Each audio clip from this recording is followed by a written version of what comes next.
News headlines of the day from CMR. Brought exclusively on Kiss FM by J. Michael Fashion for everyone. Good morning, Sandy. Hey, good morning, Blake and Aaron. How are you guys doing? Have a good Mother's Day. Yeah. Yes, it was good. Thank you.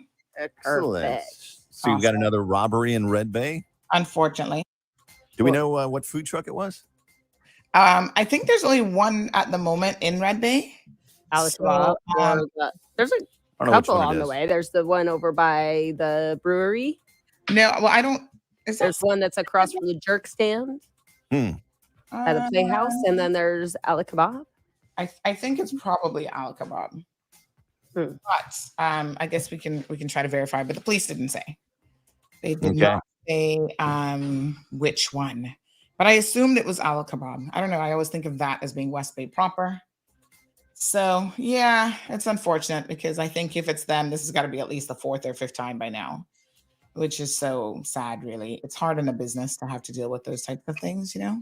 Seems like that area is very concentrated with armed robberies right now. I would assume that police would start patrolling a lot more. You get the Burger King, the gas station. Rubis, I mean, food truck. they should be taking the boats down the canals. They should be patrolling all over the probably streets. live in the area. Well, obviously. So that's why they should patrol all the streets. Maybe look for a silver Honda Fit. All right. So a woman who was injured. Yeah. A woman who was injured in a fatal crash is suing the police. She claims that because the police started the police chase, they're at fault for her injuries and for the accident. Was she the one they were chasing? She was a passenger in the vehicle. And it's Paris Ebanks, who's 26 years old. She was a passenger in the rear of the 2003 green Honda Accord. And it was being driven by Tarek Crawford when police stopped him at a checkpoint back in January of 2021. Chase ensued, and now she is trying to sue them. We'll see how that goes. So interesting. It's happened before, so we'll see. How was the outcome before? They actually won. The injured parties won. Yeah. Please. So a man who was convicted in the check-in robbery lost his appeal. He was seeking to have his sentence reduced from 14 years in prison for the 2018 robbery at the check-in grill restaurant, and his application was denied to appeal the length of his sentence. So Odin Ebanks will be spending time in jail for robbery, possession of a firearm with intent to commit an offense, unlawful use of a firearm, and possession of a prohibited weapon. Wow. So, he's going to be there for a minute. How long does he get? Well, he had 14 years in total. Okay. But he only served 60% of that. So they got to start getting harder on these criminals that are, because then they get out and they start robbing again and slap on the wrist. You need to have like a 3-strike rule, I think. 3 strikes, and you're going to spend, you're going to look at a life sentence. In other court news, EMT Salvin Caballero was found guilty of sexual assault. We've been monitoring this case for quite some time, 41 years old. And he was found guilty of indecent assault on a female child under the age of 12 by a judge-alone trial. So I was very pleased to see the outcome of this. Justice Wood delivered the jury verdict on Thursday, and his bail was extended as he waits a sentencing hearing in August.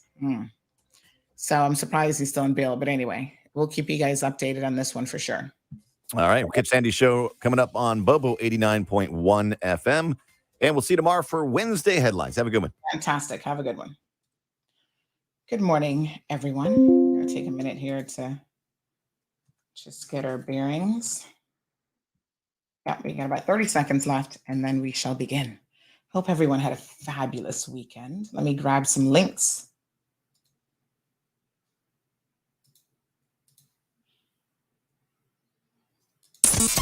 Bigger, better, bolder. The cold, hard truth is taking talk to the next level. Right here on Bobo 89.1 FM, Cayman's Community Radio. We are still spilling the tea. And committed to being part of the change that Cayman so desperately needs. Join Sandy Hill weekdays from 7:30 a.m. for Premier Access, Cayman Voices, Truthful Thursdays, and much more. Cayman's #1 talk show is now bigger, better, bolder, and more than talk. Getting results with hot topics, consumer reports, court exposés, and more. I've come to set the record straight. I've come to shine the light on you.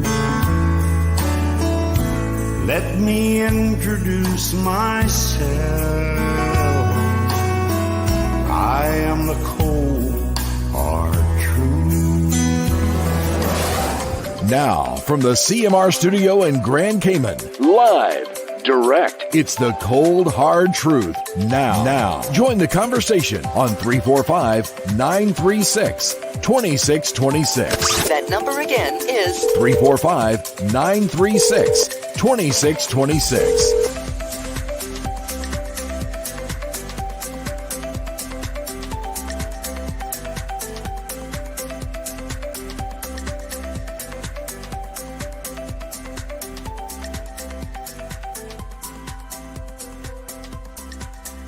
Sunshine, time to wake up.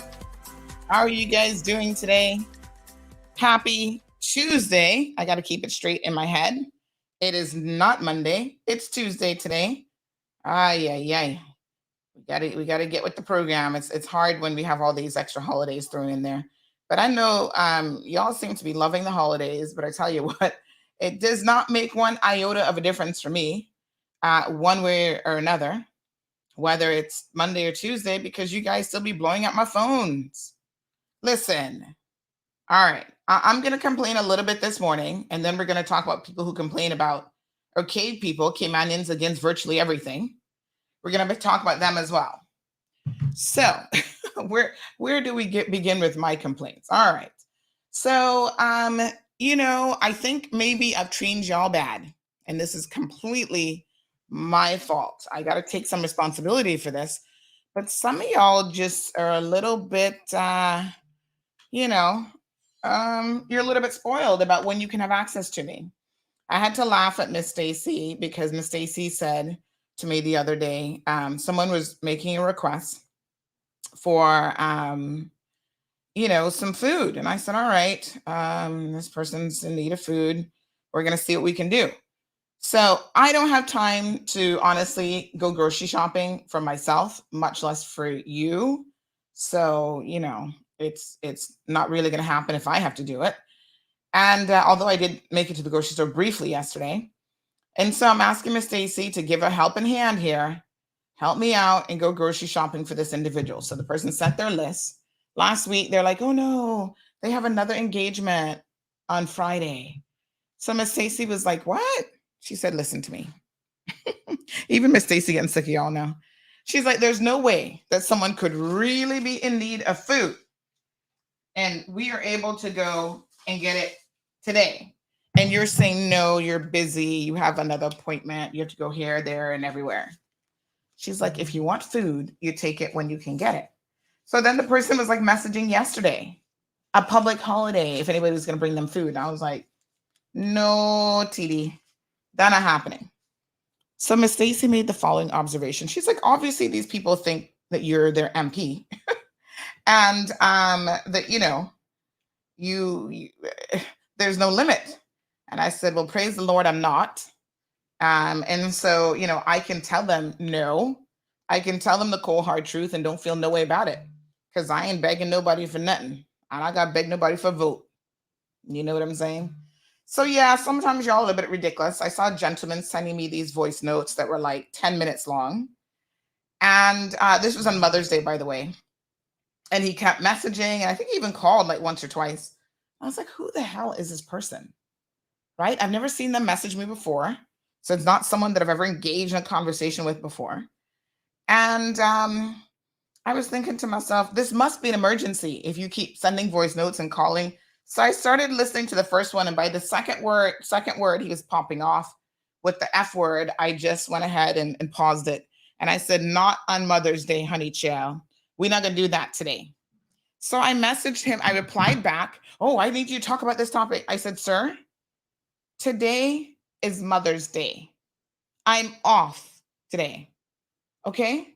I will not be reading any messages and listening to any novel, long, ridiculously long voice notes. So I'm taking the day off, brother. He's like, oh, okay.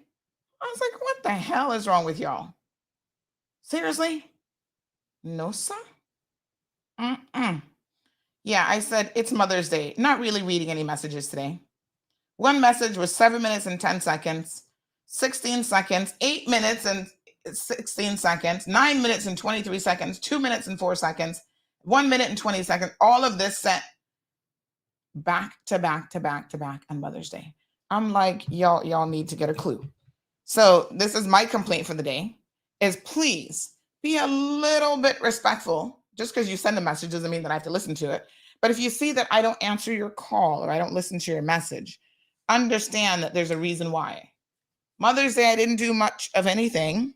I just spent the time with family. We didn't even go out. We were going to see about going out somewhere or breakfast, something. We didn't even do that, Tony Show. I was like, you know what? Just let me relax. Let me kick up my feet on the sofa for a minute. That's all I wanted to do for Mother's Day. So give me a minute to be able to do so. Yeah, some of y'all ridiculous, and I will tell you if you're ridiculous. Okay. All right, that's all I'm going to complain about this morning. 1 weekend with Zeus. We're still trying to potty train him. And I've learned a very, very important lesson, folks. This reminds me of raising your kids. If you start them out on the wrong foot, even a week into their life, it takes a minute to correct it. So, when we first got him a week ago, first couple days, I was letting him go to the bathroom, the backyard. Backyard is like fenced in. And I still have to tell you that I have a lot of anxiety. I've never been a person who's like anxious or nervous about anything. But now I certainly can appreciate a little bit what people go through when they have anxiety attacks, because I do have anxiety about the dogs on the one side who killed Coco. I mean, like real anxiety. Like when I walk by that house now, I feel like physically different, right? And I'm very, very apprehensive about the whole situation, because I don't want to repeat. Because God knows my response to repeat is not going to be good. You know what I'm saying? Nothing was done to the dogs. Nothing was done to the owner. I think the police are slack in reference to this sort of thing. I think the agriculture department, who animal control falls under, is slack. I'm of the opinion that any dog who bites another animal, a human, and definitely kills anything should be put down. No questions asked. This is a policy that they have in a lot of places in the States, and I'm of the opinion this is exactly what should happen. And there are people who are animal lovers who are like, oh, but Sandy, it's not the dog, it's the people. And I'm like, listen, sometimes you can have a bad dog, right? Now you think that people wouldn't get dogs that they can't control, but there are times when people don't even know how bad their dogs are until a serious incident happens. And once it happens, there should be no negotiating. Oh yeah, I'm going to put it down. Oh no, I'm not. The authority should take the dogs away, put them down, no questions asked, end of story. And I really hope the government listens, because this is something that needs to be amended and changed in the animal law, right? So I'm very, very apprehensive. So I first started letting him go in the backyard. And then, I was like, okay, let me start to walk him, like properly walk him, leash train him, this sort of thing. Well, the last couple of days has been challenging, to say the least. We started on Saturday. And I tell you, was it Saturday? I think it was Saturday. And man, I am walking this dog up and down and left and right and all over the neighborhood. And he just walking, and he stops and sits down because he's like a puppy. So he's not really used to walking too far. And then he starts pulling. He's now pulling on the leash, trying to pull me back home. I'm like, no. The purpose of the walk, this isn't really a leisurely walk. I mean, yeah, that's nice. But the purpose of the walk is for you to go to the bathroom outside. That's what you do. You pee-pee outside and you poo-poo outside. So it was a minute for him to be able to I feel like yesterday he did it twice outside. So I feel like he still had a little accident inside, but I feel like we're getting a little bit closer to him understanding outside walk equals bathroom break. So, totally my fault. I take full responsibility for kind of letting him go in the backyard, because now he's thinking, oh no, I want to go this way. And I'm like, no, we're going this way. Yeah. But, important lesson there, folks, is that just like children, you allow your children to get away with certain types of behavior. And, let me turn on the phone this morning. And before you know it, honey child, that's what they think is like the normal thing to do. And it's hard to correct. Listen, it's so much easier to set the rules down from day one and say, okay, these are the rules. This is how we're going to do it. Be strict with the rules. You can't bend. Yeah. The only time he had an accident yesterday was because somebody in this household, and it wasn't me, was like, oh, let him run around for a minute. And I was like, put him back in the cage. We are cage training him. Okay. So that means you put him back in the cage, and then, he comes out. He does have playtime and whatever, but you have to watch him like a hawk, because when you see him out of sight, that means he's doing something. So we'll get there. That's the beauty of it. We will get there. We got to just stay steadfast on the course, and poor little Zeus, he's going to get it. He's so cute though. Oh my gosh. He's the cutest little thing. So he got some sand. What are the little birds called? He got some burrs on him. What are the little green ones called? He got those like all in his face. So we were trying to pick them out, and I need to go get him groomed and stuff. So he needs a little shaping up. But so he's coming along. I feel like probably another week or two we'll be in pretty good stead, but we're going to have to be consistent with him for a minute. I feel like he's still young though. And the beauty of training anything when it's younger, whether it's a tree, a dog, or a child, is that it is easier to mold it in a particular way. Right. So we're confident that we're going to get the potty training thing under control. Let's see who's in class this morning. Miss Vernita's here, first front row and center. Miss Morna sporting her new hairdo. Happy birthday again, Miss Morna.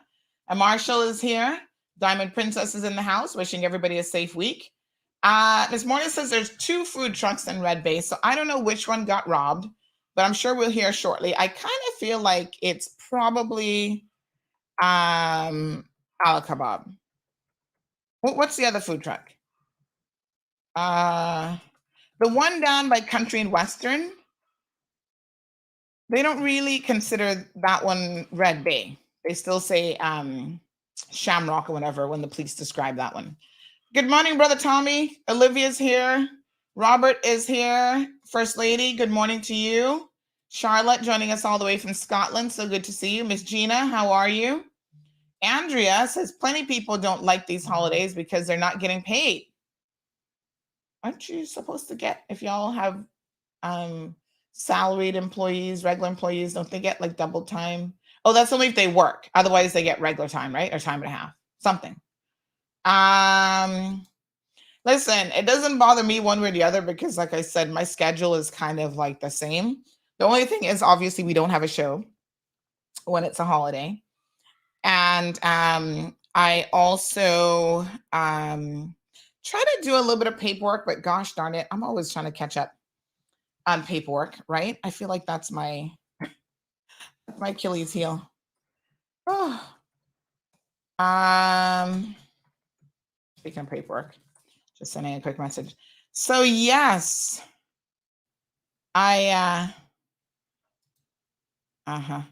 So I do feel like, I guess at holidays, it's a little bit less traffic on the road.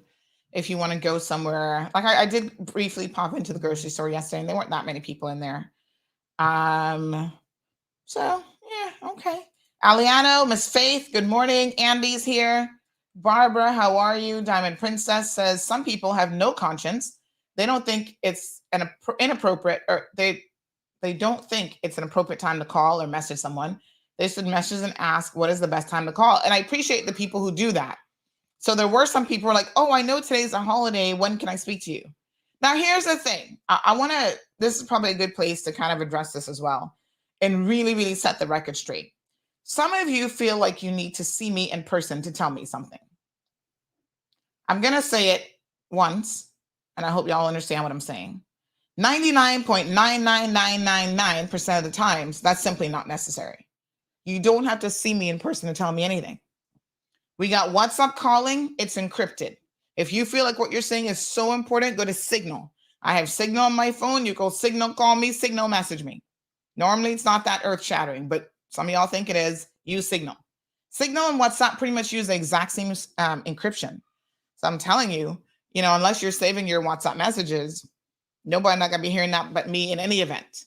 Call me on the phone, or whatever. But for us to meet up is not likely going to happen. Number one, I really am busy. Number two, when I have downtime where I'm not trying to work too hard, I try to reserve that time for like family and stuff.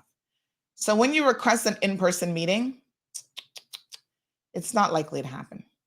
I had been toying around with this idea of trying to have some kind of office hours, because I do know a lot of people want to sit down and you want to talk to me in person. And, I'm not averse to the idea, but I need a space. And I know I was talking to some of the MPs about if I could kind of co-share their space, right, where I do that. But that certainly hasn't been finalized or anything, or anything like that. So I'm still kind of working on that idea as a possibility, where I might set aside like an hour a week where I can sit down and listen to you. But I can tell you that most of the time, you don't really have to see me. You can just pick up the phone and tell me what it is. Sometimes I take notes. It just depends on what it is that you're telling me. If it's a story, then obviously I'm taking notes and working on it and whatever. Miss Charlene, good morning to you. She's wishing everyone a happy Mother's Day. Again, that was this weekend. She said hers was enjoyable and great. So I don't know what you guys did for Mother's Day, but like I said, mine was really, really low key. Just kind of like took it easy and got a little bit of rest, which was good. And I hear Zeus barking in the background. I don't know if you guys can hear him or not. He's kind of coming into his own now with the barking too, like he's expressing himself. Marshall says the dogs and owners need to be put down. I've seen people who really ride for even like pit bulls and stuff. Oh, I'm a pit bull lover and da-da-da-da. And then the pit bull attacks them and they put the dogs down, but they keep it on the down low. Like they don't want people to know that they had to put their dogs down because the dogs actually attacked them and could have killed them, in fact, because where the injury was, if it was 1 inch over, it would have been a serious artery and they would have bled out. There's no shame in saying that a particular dog has issues and cannot be controlled. Listen, I have had a difficult dog. I have had poor Oscar, may he rest in peace. He was a dog that only a mother could love. And what owning that particular dog made me appreciate is, number one, I really learned that not everything is in your control, even with animals. Like Mike, what can I do? Keep him locked up at home all the time? Like that was because when he was out in public, he was a bit of a Dr. Jekyll and Mr. Hyde. He had a split personality. He was passive aggressive. Now, I know it's weird to use that term to describe a dog, but I'm telling you, that's exactly what Oscar was. He's the sweetest little dog. And then certain things would just trigger him. He'd go pee on your towel. He was never aggressive with like biting people, thank God. But he would do other stuff that I was like, oh my God. Like if he saw a little kid at the beach, birthday party, walking with a plate of food in their hand, he would walk up to them, knock the food out of their hand and take their food, take the hot dog, whatever was on the plate. And that was Oscar. He was very, very unpredictable. So I had to keep a real keen eye on him. And it's so funny because at the time, it's the only time in my life I've had two dogs. So it was Oscar and Rupert, and they were like complete opposite personalities. Like Rupert would never do anything like that. He was the sweetest little lab mix, right? Oscar was loco, honey child. So I often said that he was a dog that only a mother could love, child. And boy, did I love him. He was just so special. He was my first dog as an adult. So of course, I had him from when he was a puppy, like 12 weeks or whatever. And, Hurricane Ivan did a number on him, poor thing. Stressed him out beyond what he was stressed out already. So sometimes it's all in the genes, honey child. Sometimes genetically you just get a bad seed. I think this is true even of people. And you do your best and, there's only so much that you can do and you have to accept your limitations. But of course, the truth of the matter is environment does play a really, really important role. And so you try to give animals and people the most loving environment possible, and you'd be surprised how that can work. But it taught me a lot of tough lessons, Joe. I was like, oh my God, imagine if I had a kid like this. Oh, I was praying, Lord, please don't give me that trial. Marshall says, do you have the doggy training pads inside the house? No, because you know what? If you're really trying to potty train a dog to go outside, the worst thing you can do is introduce them to training pads. And I kind of think this is probably what was happening with Zeus before we had him, because a lot of people in Cayman do this. They'll just put down pads and then they want the dog to go in the pad. And it's easy to pad train a dog because they like to be consistent about where they go, if you've noticed, right? So they tend to want to go in the same spots, like even outside. He has a little spot now in the front where he's been peeing. That's where he pees like every time now. And they mark their area. So once it has a scent, that's why if a dog uses the bathroom inside and you clean it up, number one, listen to Auntie Sandy on this. Never let a dog see you clean up their mess. Because they're thinking, oh, that's what you're here for. So I poop, you clean up. Great, got it. No. So don't let them see you clean it up.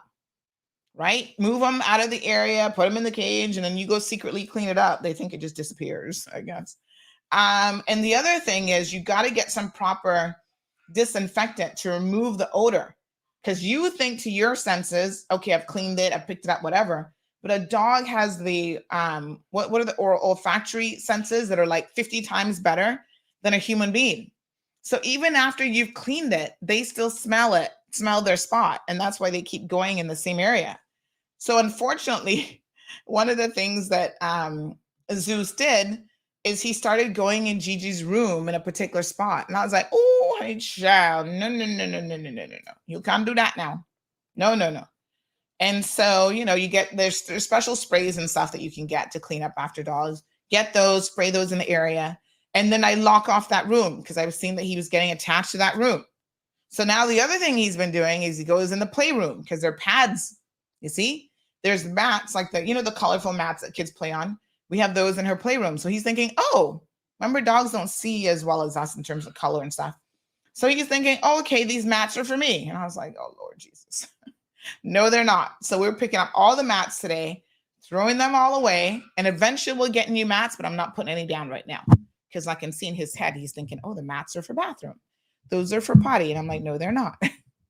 So, unless you don't mind a dog going inside, I can't stand a dog going inside. I've never had a dog that I mat trained to go inside because I can smell it, honey child. And I don't want to be smelling no poop anywhere in my house. Some people, the second you walk into their house, you can tell that they have a dog. I try not to be one of those people. Right? I've had big dogs and people walk in like, oh, I didn't know you had dogs. I'm like, thank you. That's a compliment. Keep your place clean. And people are not gonna know you have dogs. Now dogs are like people. They have an odor. They need to have a bath. They need to, you need to do stuff to dogs. So grooming and all that good stuff. Lady Dimas, good morning. KK is here. She's saying it's Ala Kavrum that got robbed. Good morning, Miss Debbie. Richard, so good to see you and Celine. Is Celine getting the WhatsApp messages now? I've added her to the group, so she should. Miss Iva says she's present and in class. Miss Juanita, Angela's here. Paul, how are you? Paul is joining us from Bermuda. Felicia, Richard says it could have been Yummy Tummy Food Truck. I don't think that they've been, it's owned by the same people, but I feel like they are now up West Bay Road. So I haven't seen them recently in Red Bay, so I don't know. Lizette, Miss Dorothy, Angela says, thanks for that information. You're most welcome. I'm not sure what information I just gave you, but you're welcome. Alejandro is present. Miss Dean is here. Miss Juliet. Y'all doing good this morning. Everybody's showing up. Alejandro says, that's natural instinct for you. KK's laughing about my Oscar story. Marshall's like, who was Oscar's mama? I was his mama. Dezita says you need to set up a citizen advice bureau like in the UK. People can get sit and get advice from you and government pay. From me? Oh, you think like our Ask Sandy segments that we do? and then government's going to pay me to answer people's questions? Oh, Lord, no. Oh, my goodness. I don't know, Dazita, if that's going to happen. And you know what? I don't do it expecting anybody to pay me. But I do remind people, it's a good point to make, Dazita, that I do remind people that I do have a paying job. I'm a business owner and I do work. So there's sometimes I have to do things that are related to my customers. And I know some of y'all like, I don't really know what Sandy does.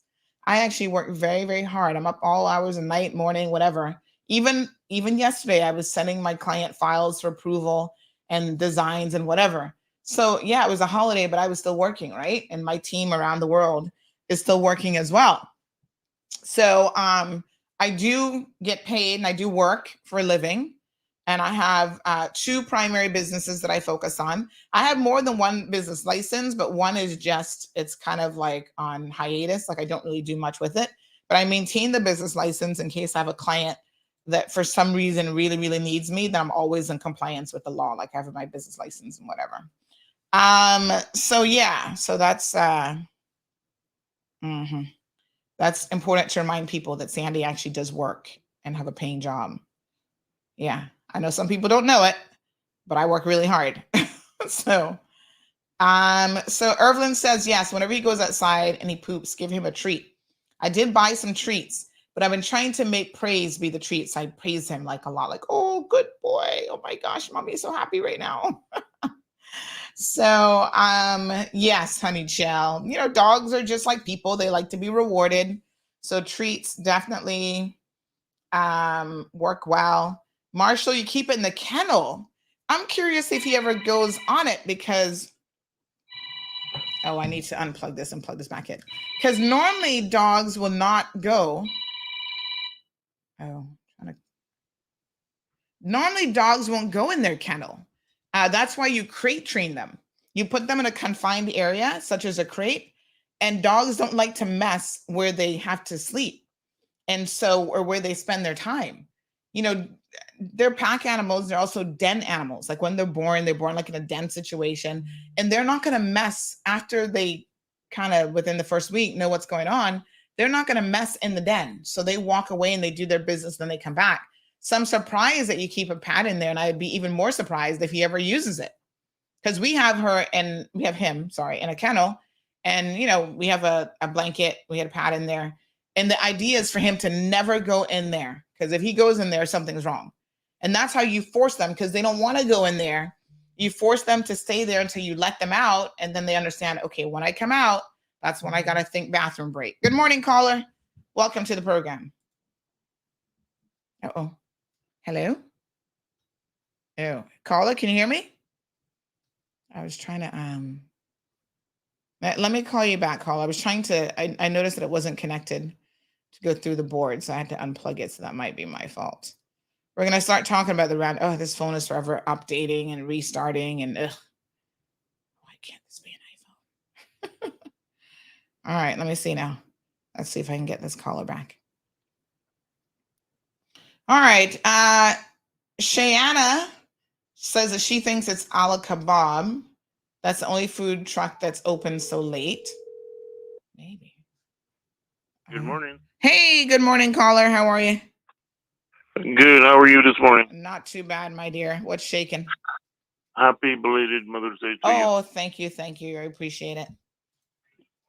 I'm just reminding you that the weather radar is back up and working. Ooh, honey chow. Thank you for bit of good news.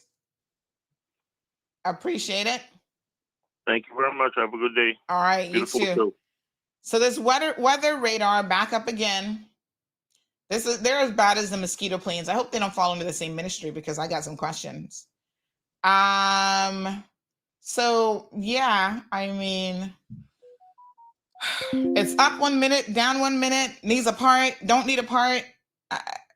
Do we need to just replace the whole thing? How much is this weather radar? How expensive is it? What's the part? Like, I think we really need further understanding of what's going on with that radar. It's like the mosquito planes. Every year, it's an excuse why these planes can't work.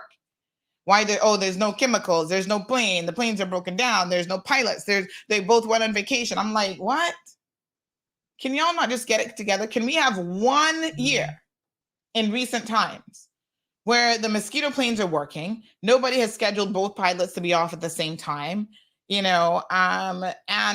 they got the chemicals on hand, and you guys actually get ready in advance. Y'all know when the rainy season is coming and when it's starting. Because Lord, right now, all of us are sporting it. It's like an accessory to have mosquito bites all over you.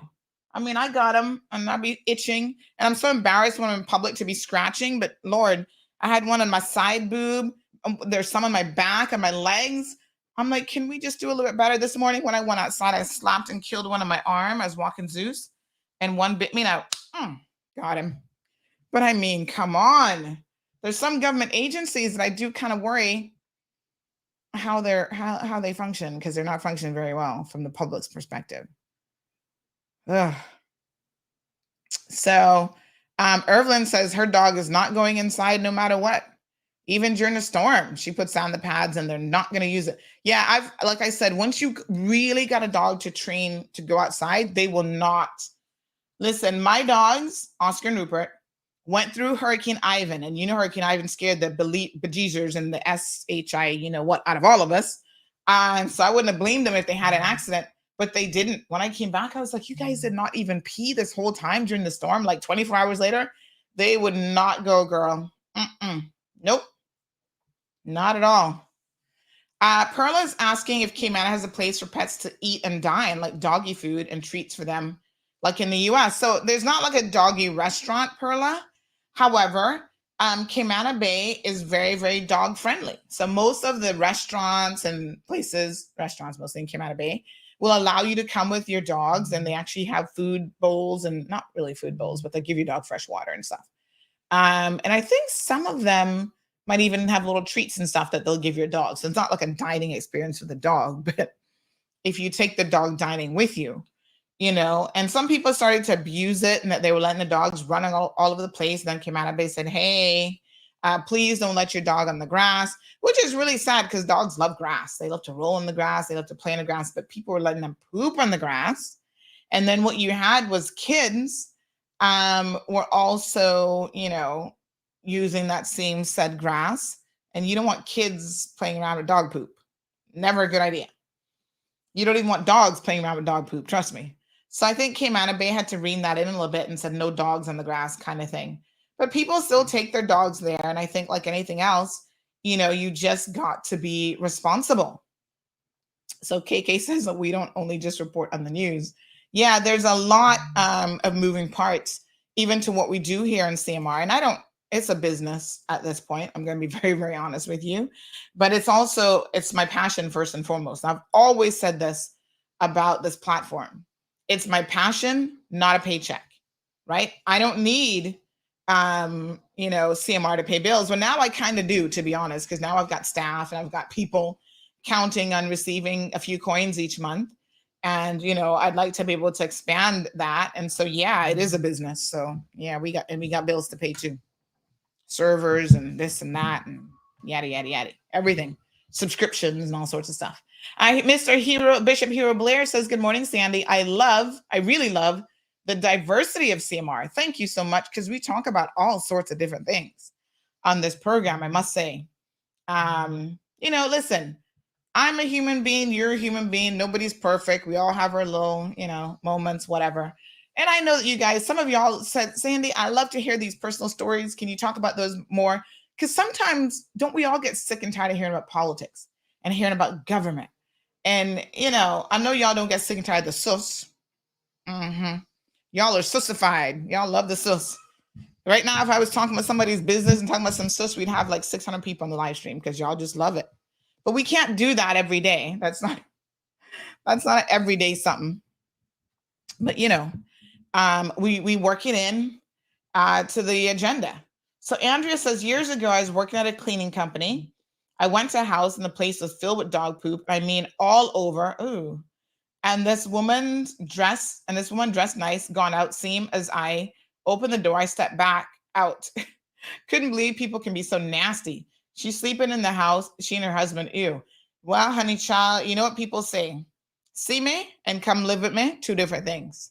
So yes, there are some people who look good in the streets. This reminds me of a certain person we were talking about last week, right? They get up, they can take a shower, slick back the hair, put on all the rings on every finger, and everybody thinks that they look good, they look presentable, but their life is a complete shamble. And I think social media has the ability to fool us. What you see on social media isn't always, and a lot of times the reality is it's not at all someone's reality. People pretend on social media. And I chuckle because I know a lot of the pretenders. I know exactly who they are. And child, I'd be here just like having a good chuckle whenever I see them posting, with them and their kids and the husband. Oh, we're such a perfect little family. And I was like, child, please, he giving you more bun than Norberg's Bakery back in the day could make. And everybody knows that, including the wife. But they just love to pretend. Speaking of that, I was going to message someone this morning.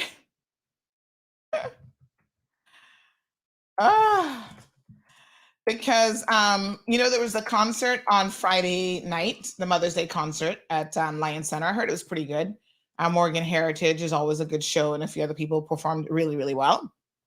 So the most interesting thing, though, is somebody said, a certain politician and his wife was there. And poor her, they were making a sort of a commentary on how drunk she was.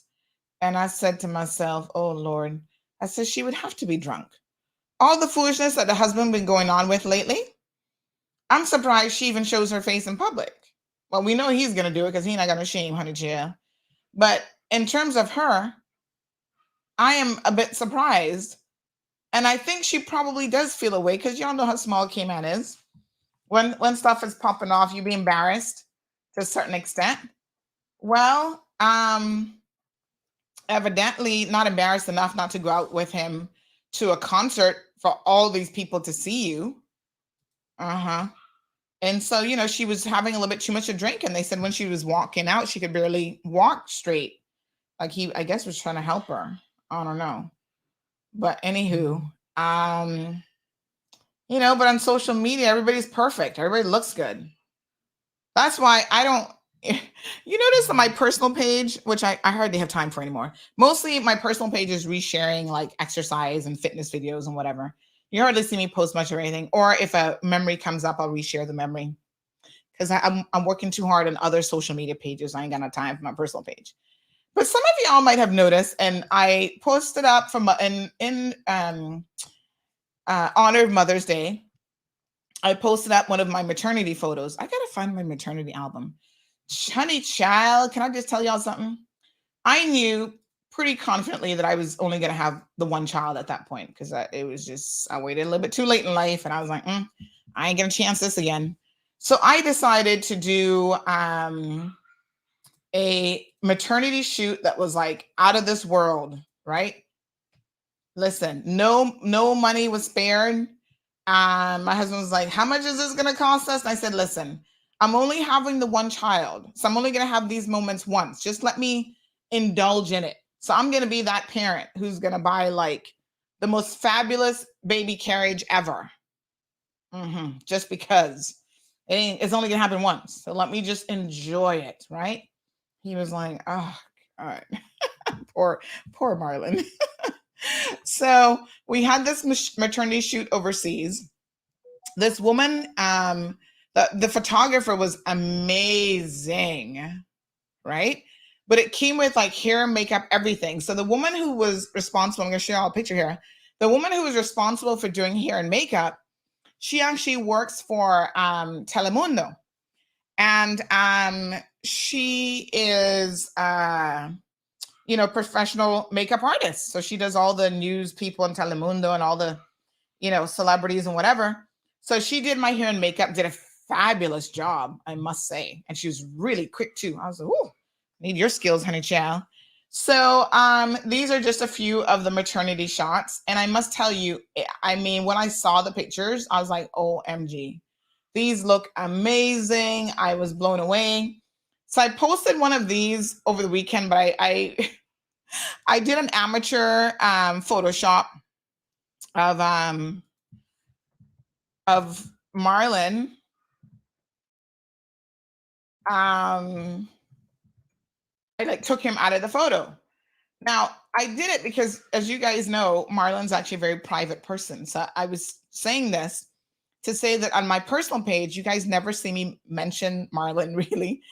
Him and I are not even social media friends. He has social media, but it's not a friend thing. He has it to be able to like read, his news. He subscribes to certain things through Facebook. I don't even think he has Instagram, but he does subscribe to certain things through Facebook. But look at us, right? And so he looks so good and so handsome, but he's also a very private person. So I respect his privacy. It's not a package deal. Like, people don't get access to me and him. That's why when y'all walk up to him and be asking him questions about what's going on in CMR, the man is like, why are you asking me this? I don't know. I don't read CMR. I don't work for CMR. I don't know what's going on in CMR. He's like, what? So some of y'all were chuckling because I photoshopped him out of this picture. But, I'm not a professional anything really in terms of photoshopping. And so part of his hand was still there. And everybody was like, oh my God, what's with the third hand? Well, what's with the third hand is that, I was like, that's enough. I don't feel like trying to take out any more of this picture. But yeah, he's just a very private person. And so we're not even social media friends. Y'all be running, Marlon, did you see what Sandy posted up? And he's like, what did she do now? He really doesn't want to know. Don't mention it to him. He doesn't care. If I wanted him to know my business, he'd be my social media friend. I'm just saying. So we've got almost 80,000 people, following CMR on Facebook alone. But I can tell you that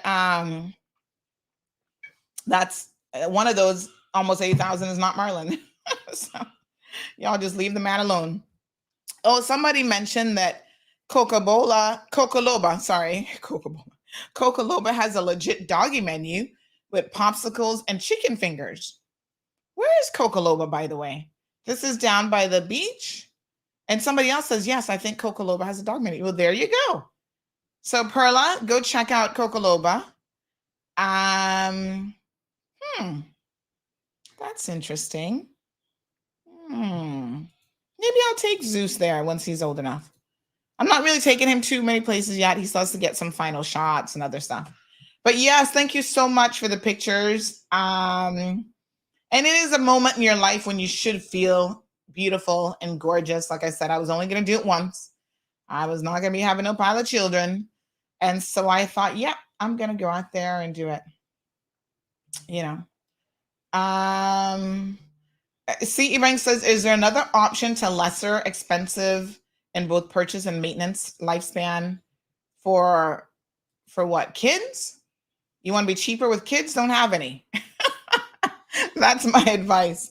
I don't know if you meant kids or the dog or both. For lesser expensive in both purchase and maintenance lifespan. Hopefully you're not talking about children, because you spend what you got to spend on your children. Some of us have a little bit more disposable income with kids, but kids are expensive.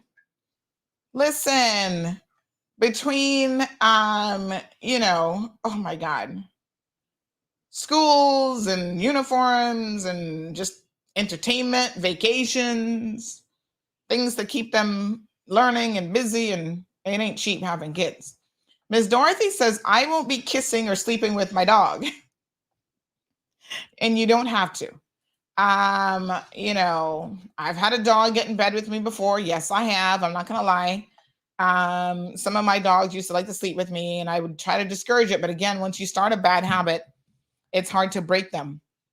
So I'm really encouraging, even Zeus, he's a puppy. So he says his little puppy teeth that are really, really sharp. So sometimes he's kind of like snapping at Gigi, like pulling at her hair. And I tell her, listen, tell him to stop it. Don't make him do that, because when he gets a little bit older, he's still going to want to be trying to snap at you, snap at your face, pulling your hair. And then it's not going to be cute. You kind of think it's cute now because he's a puppy. And I, put him under quick manners when he tries to do something like that. Yesterday, I literally caught him right in the middle of having an accident, a bathroom accident. And I said, stop it. And I scared the bejesus out of him because he like was like, oh, I can hold the pee now. And I picked him up, took him outside. Now you can pee outside. But I literally, he just tinkled just a little bit because I was like, hey, stop it, not inside. And so, yeah, we're sending some very firm messages around here. C.E. Banks is asking that we call the weather service and ask the questions about the radar. I, for one, would like to find out. So as you stated, why is it always down? Well, it's always the same answer, C.E. Banks. It's always, oh, it's a part. And it's like, oh my God, how many parts does this thing have that are going to break before maybe we go, do we just need a whole new system? And apparently, and I get it because right now it's hard to get a lot of things still, post-COVID. But apparently the parts are really hard to source. Maybe we need a radar that has, did we buy a system that's so old and antiquated that, we can't get parts that are coming all the way from Europe? So, maybe we'll ask Mr. John Tibbetts a bit more about this. But yeah, I kind of feel like, I don't know what's up with this radar. But yeah, lots of questions, not enough answers. Not So Hot says they should take the money that they spend on the radar and just buy a new mosquito plane. Regular internet radar is better than Cayman radar anyway. You know what? Not So Hot. I'm not going to be mad at that idea. Because even Kevin, is Kevin around this morning? Kevin Watler, you guys know he's kind of CMR's weatherman. He has access to online radar systems because he was part of the, do you still have access to that, Kevin? He was part of the emergency team in Florida. And let me just ask him. And yeah, his weather systems were like, listen, this is like top-notch stuff, which I know that we have that here as well. In, the weather office, they got all kind of fanciness going on there. So the question is, do we really need a weather radar specific for Cayman? Can we not perhaps pick up on somebody else's weather radar? Because it seems to me like we might be dumping a lot of good money down the drain, always having to fix this thing. I don't know the question to that. So, I should say I don't know the answer to that. It's a legit question. Thank you so much for the comments. Cocoloba is the beach bar at Kimpton. Oh, there you go. As y'all can see, that means I'm not hanging out at the Kimpton. What can I tell you? Thanks for that, Richard. And a few other people did say that to me as well. Morning, Sandra. Try to tell that person, hush. Everybody has dogs in their bed. Some have 4 legs and some have 2. Oh, hold on. Where's my... If you're lucky, that might have 3. Oh, Lord Jesus. This should be like Naughty Tuesday. Ay. No, sir. Oh, that was funny. Yeah. Well, I'd take the four-legged kind any day over the 2-legged dogs. Speaking of dogs, oh, Lord Jesus, hold on now. I got a surprise for y'all. Now, I want to know legitimately when I play this, how many of you were surprised by this and how many of you are like, oh, honey child, this was only a matter of time. Listen to this clip. Ready? All right. This is dog of the day. Dog feature. Hold on. Oh, wait, hold on. I'm going to bring it up on this side. 1 second.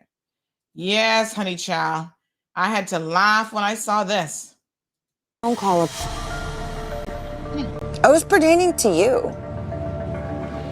And she had a lot to say. Oh. I got a voicemail from a woman that claimed that she had been dating Everton during the COVID lockdown when I wasn't able to travel to go see him. Let me hear. Let me hear. You know that man, Everton? He's a dog. You think he's down here being faithful? He's been right here. God knows who else. Don't you feel pathetic? Any American woman who's hunting for a man in the islands is nothing but pathetic. Everton, why is there a woman on my phone calling me pathetic? Hey, you know what? That bitch is crazy. You're right. You're right, and you're the one that was. I feel really bad about this, but happens, and this one girl was just a fling. You know, I was lonely, and it's over now. You've done what you've done. I hope you enjoyed yourself. How am I supposed to trust you? You're not. When you're not being forthcoming about what you're doing when I'm not there. You know how small that island is. Yes, honey child, real small. Oh, Everton. My gosh. I feel disrespected by Everton's choices in this situation. But I am very disappointed that he sunk so low. It's just really upsetting and very confusing. Not a surprise. Not a surprise. Lord have mercy. 90-Day Fiance, Love in Paradise. That's Everton. Y'all know Everton is apparently lives and works in the Cayman Islands. This woman has dreams of, I guess, making a life with him in Jamaica eventually and whatever. Girl, please. Nobody's surprised at Everton, first and foremost, okay? The man said it was during the COVID lockdown. He needed to get his nuts cracked. He didn't have a choice, whatever. Well, I mean, I'm not really surprised because what were you doing? Well, apparently she started, did y'all see this? I can't even. I'm not really watching this series, but I'm tempted to start getting into it. Because did y'all see that she's into some kind of fetish business now? That's how she's been making her money, and she hasn't even told Everton that. So I'm like, tell me, what's the problem? You're doing what? And okay, you're going to do that. That's what you're doing for a profession to make money. And you haven't told Everton, not that Everton's going to care. I feel like Everton's probably going to love that. He's like, oh, girl, how much money you making? Go do your thing. We can make more money. I don't suspect Everton is going to have any,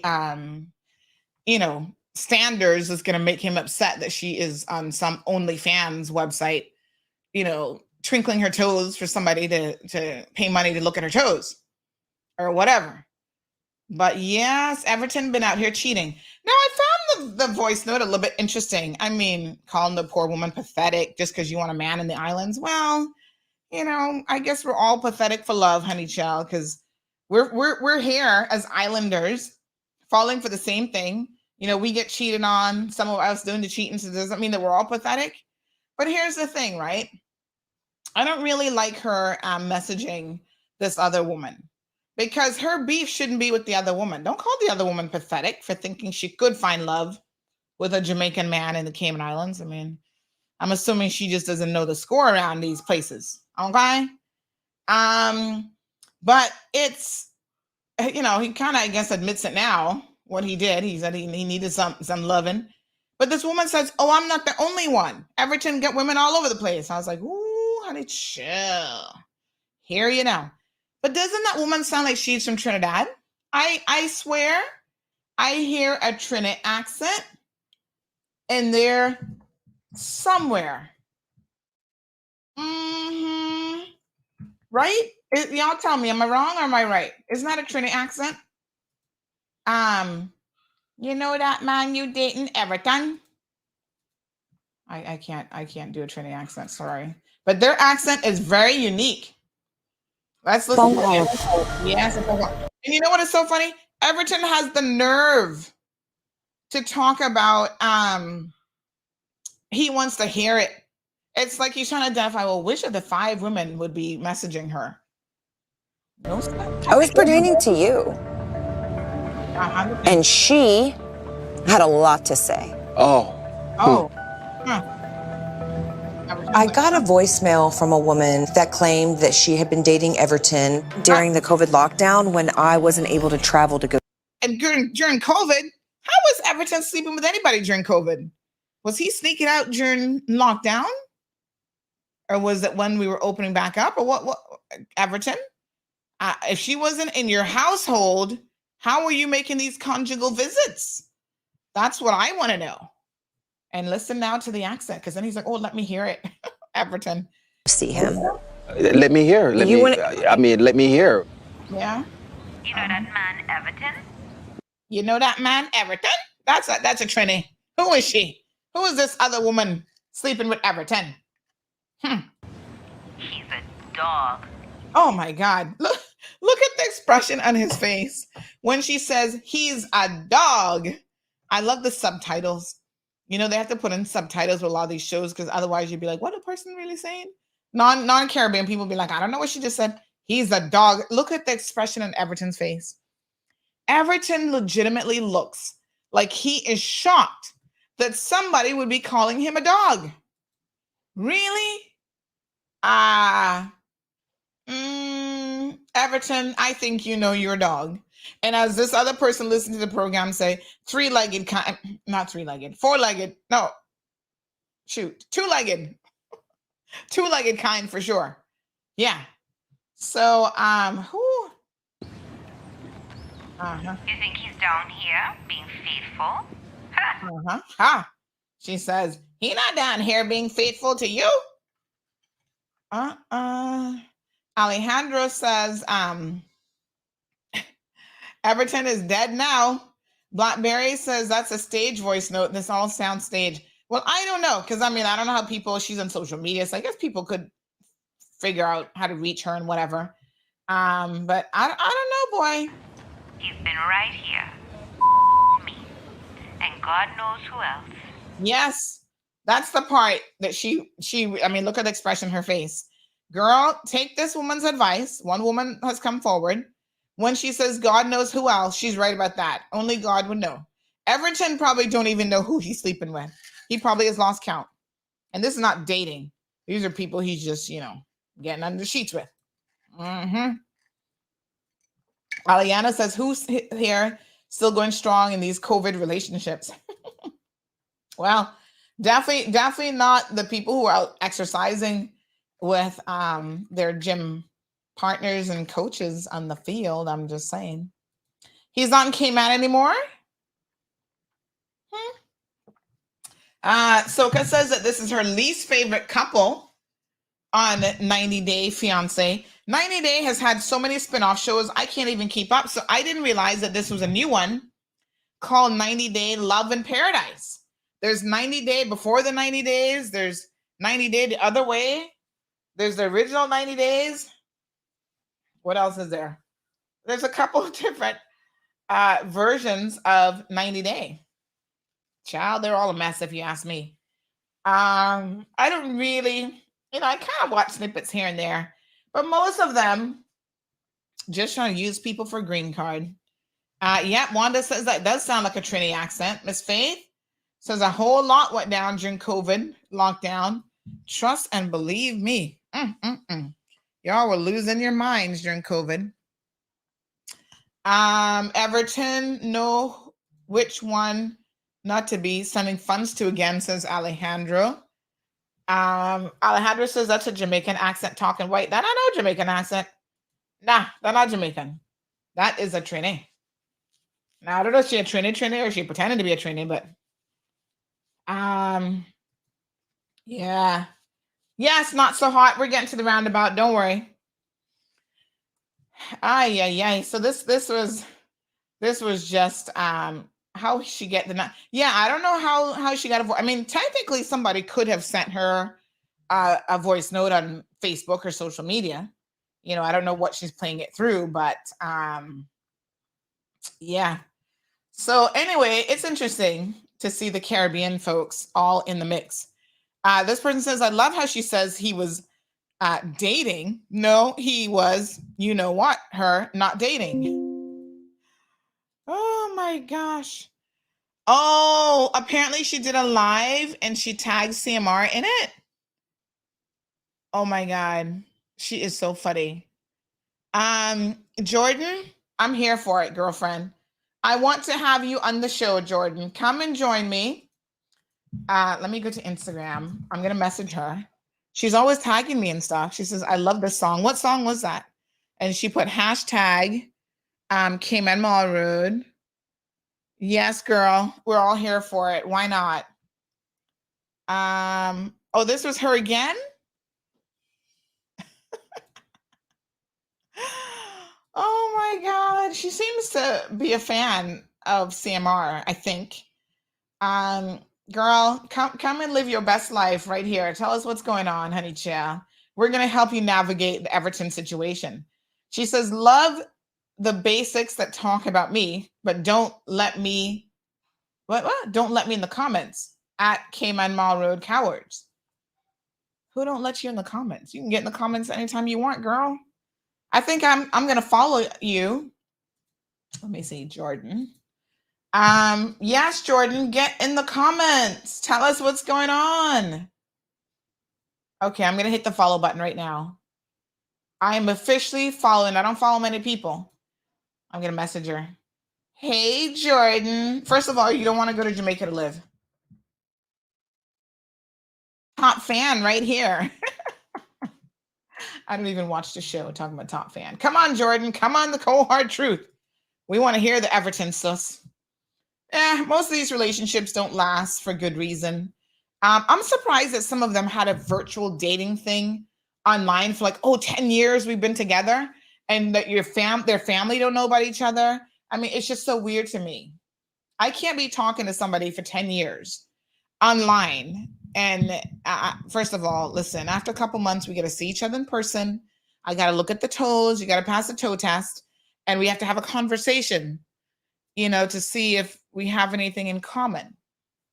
One couple that's really interesting is Mahmoud and the blonde girl. I forget what her name is. She has really short blonde hair. She has very pearly skin. Her skin looks perfect and flawless. She's American. She's an artist, whatever. And Mahmoud is Muslim and wants her to cover up all the way down to her fingertips. And so the two of them are having a hard time, cultural differences. Girl, let me give you a word of advice. Leave this man alone. He's just, I hope love is enough. No, love is never enough. Where were y'all raised? I believe love was enough at the age of 18. Once you hit your 20s, 30s, and beyond, you know that love is not enough. You got to be compatible with people. You got to have something in common. Otherwise, no amount of love in the world is going to make it work. Because, reality sets in after a while. The reality of like having to pay bills, the reality of finances. I don't want to cover up from head to toe and wear a hijab and all this kind of stuff because that's not what I'm used to in America. Right? So now he's going to move to America and she's thinking, I hope he can put his Muslim ways behind him once he moves to America. Girl, that is entrenched in him. That's how he was raised. That is who he is. That's his belief system, and that's fine. That's not yours, and under no circumstances are you going to adopt it. I don't know what's wrong with these people. They're just so unrealistic. Take advice from Auntie Sandy. Class lesson number 1, love is never enough by itself. You can love someone till the cows come home. But unless you have other things, shared interests, listen to me very, very carefully. In my first relationship, I learned this very valuable lesson. This is why arranged marriages work, right? People in the Western world don't get it because we think, love at first sight and I have to be attracted to the person. No, you don't. My very first boyfriend told me this, and I believe him to this day. And I wish I could have a conversation with him. I need to find his number and tell him you were so right. He said to me, because he's Indian culture, and he said, you can learn to love someone. And I was like, what? Me, 20-year-old. I'm like, no, you can't. You can't learn to love someone. It's just a feeling. And he's like, That's why arranged marriages, because you have stuff in common. Those people are never going to fight about certain things, right? Because they pick people from same religious background, so no religious fights, same economic, social background. You're not going to have that to fight about either. They may fight about other things, personality driven, but all the big things you've got in common, honey child. And your family members, help to be matchmakers And sometimes, hopefully, they're not just doing it for the dowry, but, you know, they look at your personality and they're like, yeah, you know, he likes tech, she likes tech, you know, they've been to tech thing together or whatever. But he always said to me, you can learn to love someone. And at the time I was like, oh, no, you can't. Now I understood exactly what he meant. You can't have a relationship devoid of feelings. But I think that you're, you know, thinking that you're in love with someone, which obviously changes, as you guys can see, because after a while you fall out of love. You're like, I don't love this person anymore. Next, something to be said. Nothing's wrong with Muslims, Alejandro. What I'm saying is, if you're not Muslim and you're not used to their strict code with like the things that they do and the way in particular that women are treated, dating a Muslim man is not going to be an easy feat.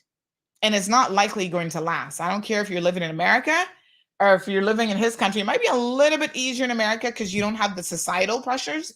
Like you don't have his family breathing down your throat and that sort of thing.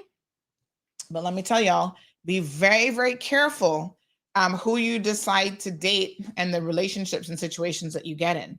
Because even when you have children, certain cultures want to treat children a particular way.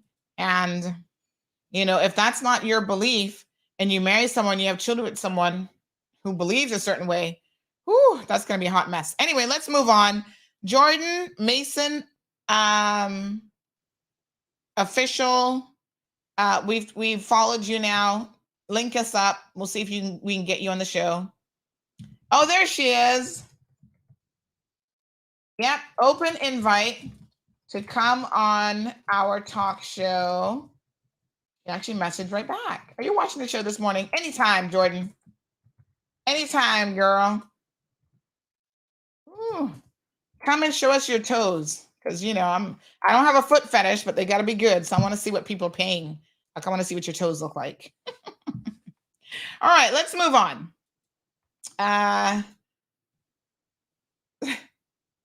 But Jordan, just be careful with that man, because I'm just not feeling it. Nude beach chaser, she says. She likes nude beaches. You go, girl. All right. So, Love in Paradise is in season 3. I've never even heard of this version of 90 Day before. Huh. What a hot mess. I tell you. So Ms. Darlene says, Sandy, you have Muslim who are Western born. We do that. We do know, right? Oh, yes. Yes. Of course. And sometimes they have detached from the culture because they were born in this part of the world, and other times they haven't because it's still embedded in like generational, you know, in their families and stuff like that in their households. So just be careful. You got to just know what you're getting into in the dating and the marriage scene. That's all I'm going to say. Take it or leave it, folks. I'm no relationship expert. I'm just telling you all from my little bit of experience, some of the bumps in the road ahead. All right, let's talk about the roundabout. Yes, honey child. Let's take a commercial break. And then we're going to switch gears here because I know some of y'all are here to talk about this roundabout. Lord have mercy. Ay. Here we go, folks. Cayman's premier streaming experts have new inventory in stock. Contact us today for the latest streaming devices, including the HD5 and X5. Roque is Cayman's only distributor for the Buzz TV premier products. Contact us on 926-1213 for more information.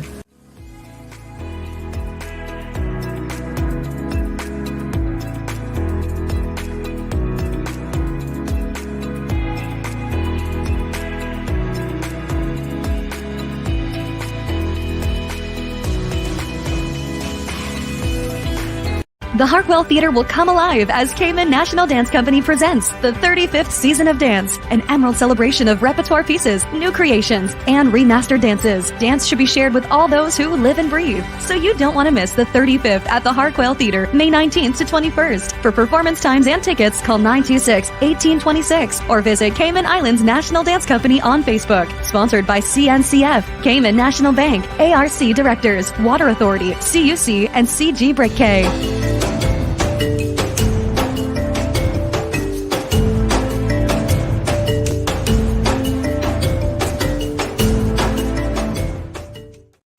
The Department of Environmental Health has announced that the November bulk waste collection schedule has been replaced by one in the month of May, starting with West Bay, May the 1st through the 6th. Please note that following West Bay, there will be a Georgetown bulk waste collection from May the 8th through the 13th, and then Bordentown from May the 15th through the 20th, followed by Northside and East End from May the 22nd through the 27th. Stay tuned to this platform for more bulk waste scheduling information. The annual business surveys being conducted by the Economics and Statistics Office, ESO, are ongoing. The surveys run from April 11th to June 16th, 2023, and collect information to answer questions like, how did the economy perform in 2022? What is the value of the income received from the rest of the world in 2022? Your response matters. Fill out and return your surveys to the ESO. Remember, better data, better decisions, better business. For assistance, visit www.eso.ky or call 244-4600 or 244-4676. Ocean Ridge Heights offers an amazing opportunity to own a piece of land in idyllic Cayman Brac, right on the bluff, starting from $80,000. Located in a quiet residential area with high elevation, these lots are ideal for a future home or investment property and are sure to go fast. Cayman Brac offers a laid-back lifestyle, amazing pristine diving, limestone caves, diverse flora, along with amazing wildlife. Inquire about the owner financing options so that you can secure your piece of paradise today. With only a few lots remaining, these are sure to go before you know it. Contact Crichton Properties today on 345-949-5250 or info@crichtonproperties.com. Honey, you remember to bring your lunch, right? Oh, come on. You know I wouldn't. Seriously? Popeyes? Popeyes.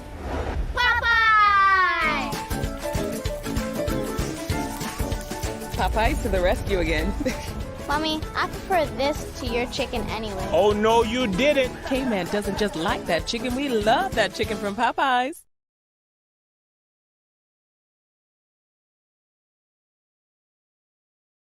Welcome back. Welcome back. So let's go ahead and talk about the roundabout. Oh, Lord, I don't even know what to say. You know what? I'm going to tell you what I'm going to say. The cave people have come out again. Caymanians against virtually everything. That's what cave stands for. Yeah. Boy, y'all can complain about some stuff. And you know what is shocking? Sometimes you all are complaining about things and you don't even understand it. This is what's shocking to me. Y'all don't want development. You don't want to, be able to do anything. You don't want to be able to, I can't do something in my own yard because, oh, yes, the indigenous cockroaches living under that one rock, Sandy's going to be disrupting them. It's like, come on, folks. Even me, as much as I want to be there for the environment, I want to protect the environment. I'm just like, y'all are just too much. Sometimes you legitimately get on my nerves. I'm just like, how can you be against every single project in the world? Every single thing. Here comes this person again messaging people. Oh, well, Sandy, I don't know about this, who's this for? Who's this for? This is for the rich people living in that area.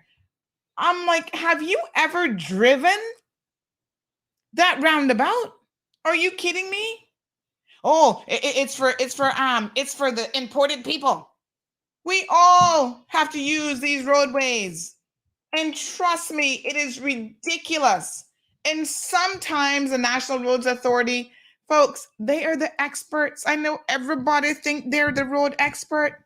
That's why y'all want to build a tunnel from here to East End and back and through Timbuktu, because y'all think you know more than the experts do. And you do not.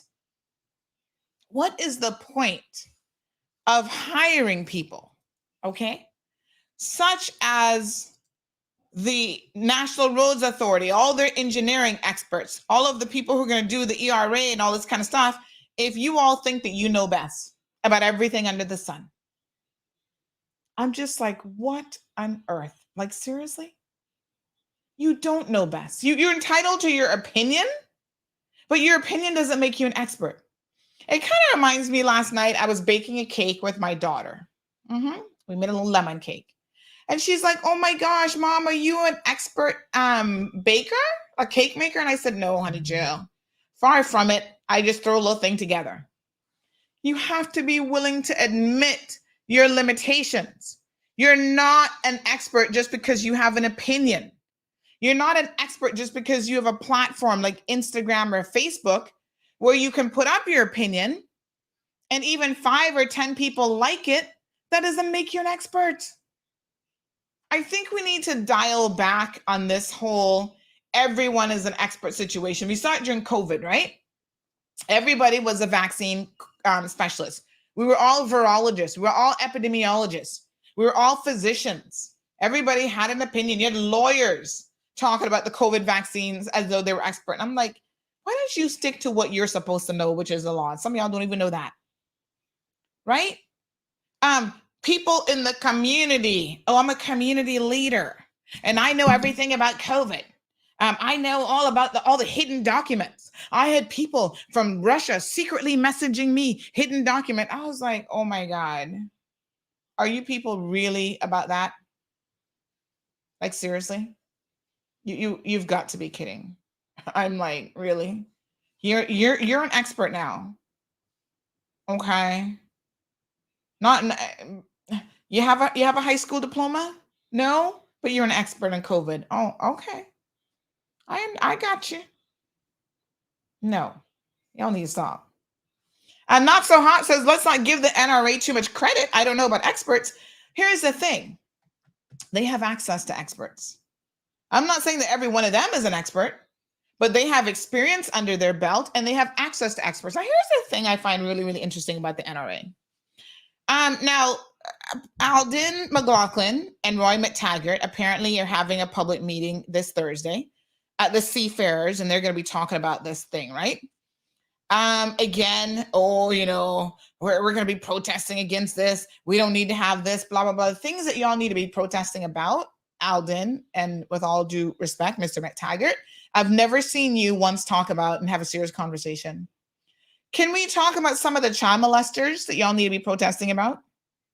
I've got one right here now, an EMT, former EMT, Selvin, who was molesting a little girl that was like 5, 6 years old. Can y'all have a meeting about that? About protecting your children? You guys have been politicians for 10, 20 years, Alden, and you have never, ever done anything meaningful to protect women and children in this community. Tell me why those things are never a priority. I'm not saying that this isn't a priority. I'm saying it's just amazing to me, the things that y'all pick and choose to get all upset and up in arms about. I wish you'd get upset and up in arms about a few more things. Now, here's the situation. I am well aware of how incredibly, what's the word I'm looking for? Short-minded, short-sighted the human brain is. You guys forget things so easily. Remember back in the day, Hartwell Bypass, you could come out of Lakeside and go and turn the other way. Like you didn't have to go all the way up and come back around. And then they blocked that off. Y'all were up in arms about that too. Oh my God, the flow of traffic. Who are they doing this for?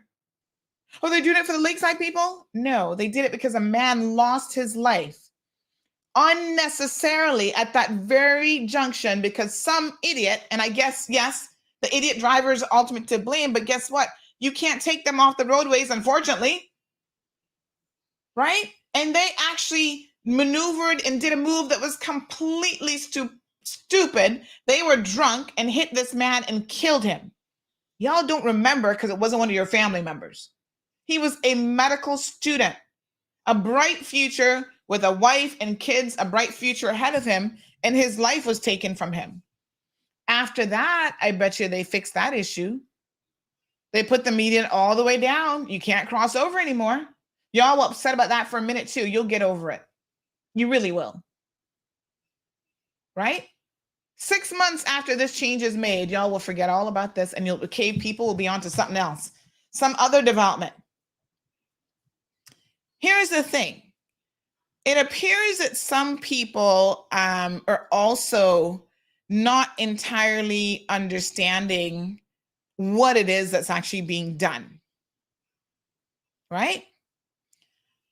Let me try to explain it. And I've asked for the NRA to do an on-site visit, because I think even the diagram, y'all are looking at it, but you're not understanding what the diagram is actually demonstrating. So I think we need to go there. We need to drive it. This is why I need some new equipment. I need to talk to Marlon about my equipment budget. Marlon, here's what I need. I need one of those cameras that I can stick on the hood of the car and you can record it, right? Because all they're changing is that the exit from Grand Harbour to South Sound, which I've always said is a horrible idea, the way that it's actually being done. And I see almost daily when I had to come through South Sound in the evenings. I don't do that route anymore. When I was picking my daughter up from school, it was, near misses every single day. So it's that one that is being changed for safety reasons. Motorists will still be able to enter Grand Harbour coming from the east and from South Sound. So I think y'all don't understand what is actually being done. So what are y'all protesting exactly? Good morning, caller. Good morning, Sandra. How was your weekend? Very good. How was yours? I can hear you were baking. Was Gigi baking too? Yeah, well, she's there to lick the bowl, honey child. That's her favorite part. I was gonna that's a habit of all of us. That was a habit. I was gonna make some brownies, but then I knew if I made brownies, your hand would be knocking at my door, so I decided to not make those quite yet. Yeah, I just got a few little things to say about this roundabout. You're absolutely right. But remember now, when we were doing the Hark Rail, it was only that poor student, medical student man. It was a young Filipino and her boyfriend, which was from here, was taking her home. And a car coming out of Lakeside ran into them and killed her instantly after she had got off of work. You didn't hear too much about that because it's a Filipino. Then remember the lady that was a taxi driver, and you are aware well. She got killed right there by the what now they're calling it Bank of Butterfield roundabout. We had to do something about these kind of things because after all, what happens to us coming from West Bay, then we can only take what we call now the beachside road. It's a good thing we got the Hark Rail. Why are we protesting about everything? Mr. Dart, he puts down beautiful landscaping. It's only his part of the road and the road that he built and the median landscaping that he built. He puts beautiful landscaping, what Cayman should look like. And it's all tropical plants. Oh, Dart think that he owns everything. He even gone, why are we complaining? I've been to some islands in the rest of the Caribbean that is still using typewriters, the ones that you had to, in order to get the paper up, you had to swing it to one side. And when you finish, then you swing it again or push it again. They're still using that to their, what they call government houses. It's gravel. It's not nice asphalt. It's not landscaping. These people, they'll complain if Jesus had came down and told them that, I'm going to build a road. No, what he doing down here? No, you know? So, Sandra, if I were you, I wouldn't remind them of how stupid that they sound. Do some traveling and they'll know how much this little Caribbean island called Grand Cayman has developed and still being developed. No, I don't agree with all the concrete they're sticking on the 7 Mile area and all the other places that they're charging an arm and a leg for, that us Caymanians can't even buy an apartment because they're so expensive. I don't agree with that. But the roads is a necessity. It is a necessity, and I am glad that Harkwell area is built. I'm glad that they're doing something with that Hurley's Roundabout, because I travel it too, and I come from West Bay. I want to see what's happening in the rest of the island. I have to pass that. I have to go around that. So, Sandra, I'm all with you, but boy, sometimes it feels like you're wasting your breath, because some people don't have no more common sense than what the older people call a damn duck. Okay, Sandra? Thank you, darling. I appreciate it. You're welcome. You're most welcome. Thank you. All right. Thanks, my dear. Yeah, I mean, it is frustrating, but, we're going to have the conversation, because I think that it's important to get the accurate and correct information out there. And it's also important to remind people that there were other things that y'all were upset about. And then when it happened, a few months later, you've forgotten all about it and you adjust and you move on. It's fine. Even Barcam Esso. I remember when that first went in.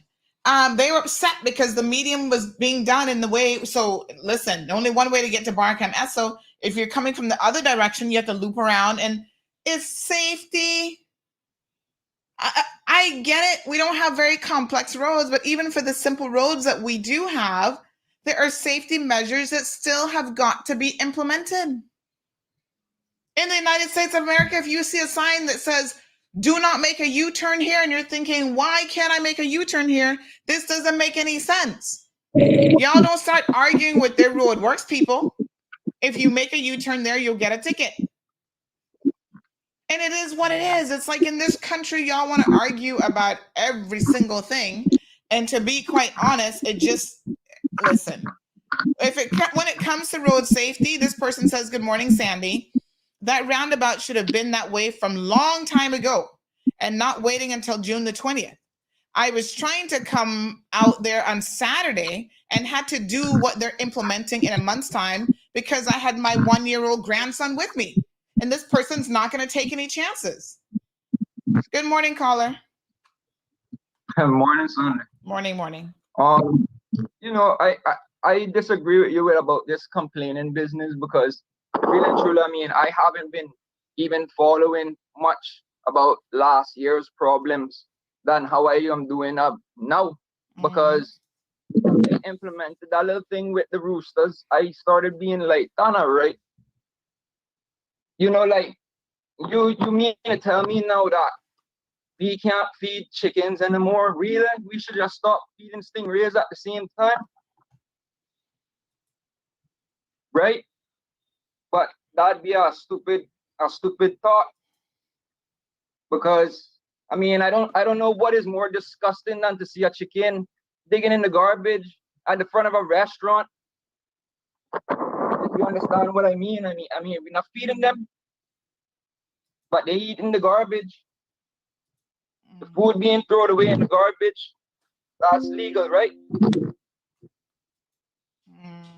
Okay, and you feeding them is going to change what exactly? They're going to stop. No, man. They're going to start digging. They're going to stop digging in the garbage because you're feeding them. Food, because they have people that are just throwing away half plates of food and all this type of thing. And then when you look at it, the chickens are in there taking that food out because they're not that dumb. Okay. It's just my thoughts still, but other than that, I'm not worried about them chickens, and I just worried about the more roundabouts that is being put on this island. I mean, I hear about a lot of people confused about one roundabout, but there's gonna be another 2 roundabouts apparently on that graph that they're showing us, that little diagram. On Frank Sound, what about the people that love to race down through Sound, North Sound, not North Sound, Frank Sound? What about those type of people? Are there gonna be another more road fatalities? I'm not sure. I mean, Savannah to that area, I understand there's gonna be a lot of development, maybe because I mean, no reason to have roundabouts for nothing, right? I mean, maybe new Fosters or something like that. Okay. Thank you. Yeah, I mean, I just listening in. I know you'll be calling in too much. All right, my dear. Okay. Not sure what this has to do with chickens, but anyway, I think the point he was trying to make is that he only started to really get involved when he got upset about the chicken situation. All right. Well, listen, whatever it is that galvanizes you to get involved in your community, that's great. If it was the chicken thing, which again, completely misunderstood, but if that's what it took for you to care about what's happening in this country, then so be it. Nobody's going to jail and nobody's going to be fined $500,000 for feeding chickens. How many times do we have to say it over and over again? The Compass took something that is so incredibly minute and they blew it out of proportion with a headline, and it has confused this entire community. And once again, I see you guys up in arms about these damn chickens. I wish y'all would come get some chickens out of my neighborhood and go feed them, move them to your neighborhood and go feed them. They are nothing but a nuisance. Take them. I'll help you. Right? That's what got y'all all upset, but I don't see y'all talking about some really important conversations in this country. Come on now. We're going to be talking about child abuse this morning. Can I get some of y'all concerned about child abuse? Oh my gosh, I can't even. Who is this calling me, honey child? Good morning. Hi. Yes. Oh, but you're on the wrong number. You're on the wrong number, honey child. You got to call 936-2626. That's the show number. All right, dear. Thanks. All righty. It's just a hot mess. So to clarify, only the traffic from Grand Harbour is being controlled from going west. So someone, I think it was Stuart, says, who will stop at Hurley's on the way to town if they have to go all the way back to Red Bay to go to town? Say what? Who's going to stop at Hurley's on the way to town if they have to go all the way back to Red Bay? Okay, so let's look at the diagram. Let's just try to see what has us so incredibly confused here this morning. Let me see if I can bring it up. Let me see, where is that video now? Hurley's. Here we go. Let's see. National Roads Authority wishes to notify the public of significant changes being made to improve the safety and functionality of the Grand Harbour Roundabout. To optimize traffic flow and enhance public safety, from June 2023, motorists will no longer be able to turn onto South Sound Road or Crew Road via the Grand Harbour Roundabout when exiting the Grand Harbour area. All right, so hold on now. So this is the diagram that's on the screen, okay? Where's, okay, so Scotiabank is over there. Over here on this side, this is Grand Harbour. So a whole new plaza, more homes and development has gone in directly in the Grand Harbour area.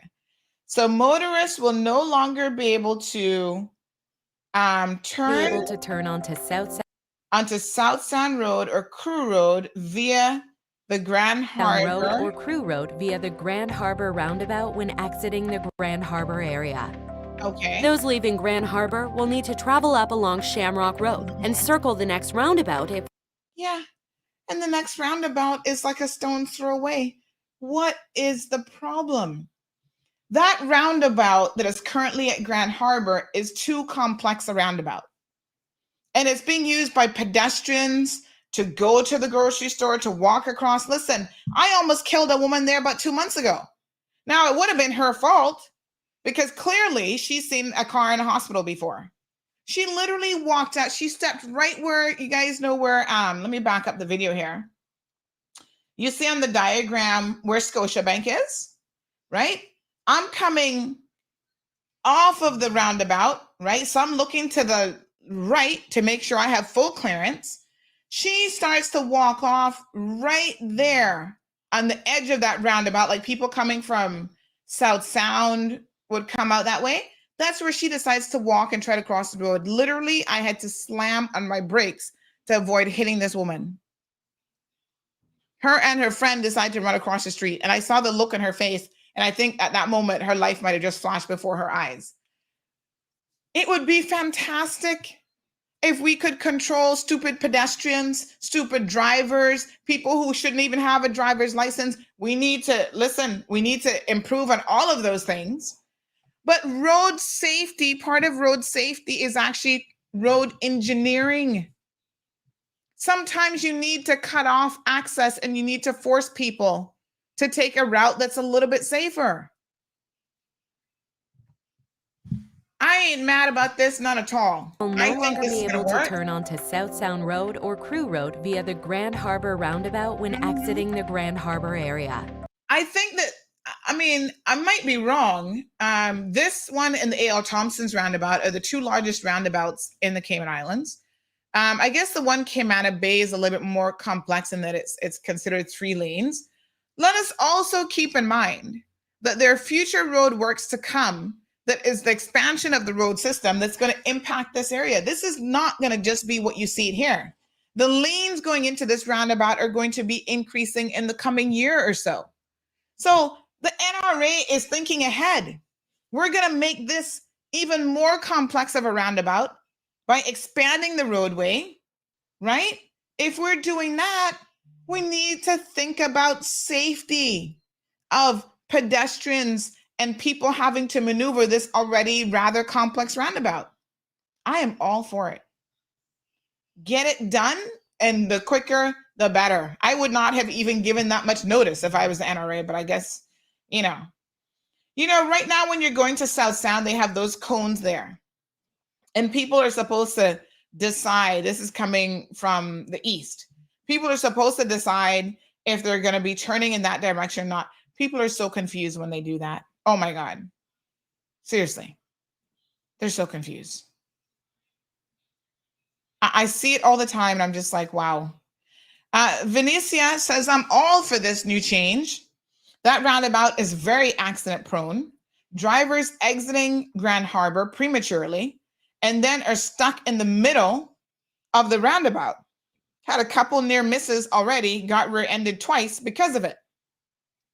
Trust me, I see it all the time. I don't think you have enough time when you come out of that roundabout, when you come out of Grand Harbour, to cross over essentially 3 lanes of traffic to try to reach all the way to South Sound or get back on Crew Road. That is the biggest issue with that roundabout. You just do not have enough time to do it. And I've seen near misses. And there are people who should right now go straight down and come back up, and they're not doing it because it's an option. So they would rather take their chances. This roundabout and the one by A.L. Thompson's gives me anxiety. Every single time I traverse the A.L. Thompson's roundabout, it's like, be in the inner lane. If you're going this way, people are cutting across lanes. How many accidents do we have at these roundabouts? Maybe that's what the NRA needs to do, is tell y'all, exactly how many accidents are there every day. Because if you don't see it, or if we don't post on CMR, maybe you're thinking that, oh, it's not that bad of a roadway. Good morning to Miss Kim. She says, need traffic lights and pedestrian walkways and yield signs might help. Well, that defeats the entire purpose of a roundabout, Miss Kim. A roundabout is to keep traffic flowing. If you're going to put in stop signs and walkways and all that stuff in a roundabout, then it no longer is a roundabout. It's something else. A roundabout is meant to keep traffic flowing. And you would never put, it's dangerous to put a crosswalk right by a roundabout. Didn't they do that down by Lizard Lane in that area in West Bay Road? And then they had to move it because you had people doing ridiculous stuff. One of the few accidents, I've not been, thankfully, knock on wood, I've not been in very many accidents in Cayman, but one of the few that I've had was at that little miniature roundabout there many years ago by Lizard Lane. And you know what caused the accident? Somebody stopping in the roundabout, trying to give way to traffic. I'm like, do y'all not understand the purpose of a roundabout? You should never stop in a roundabout to give anybody the right of way. You stop to check to see, look to the right, to see if you have clearance.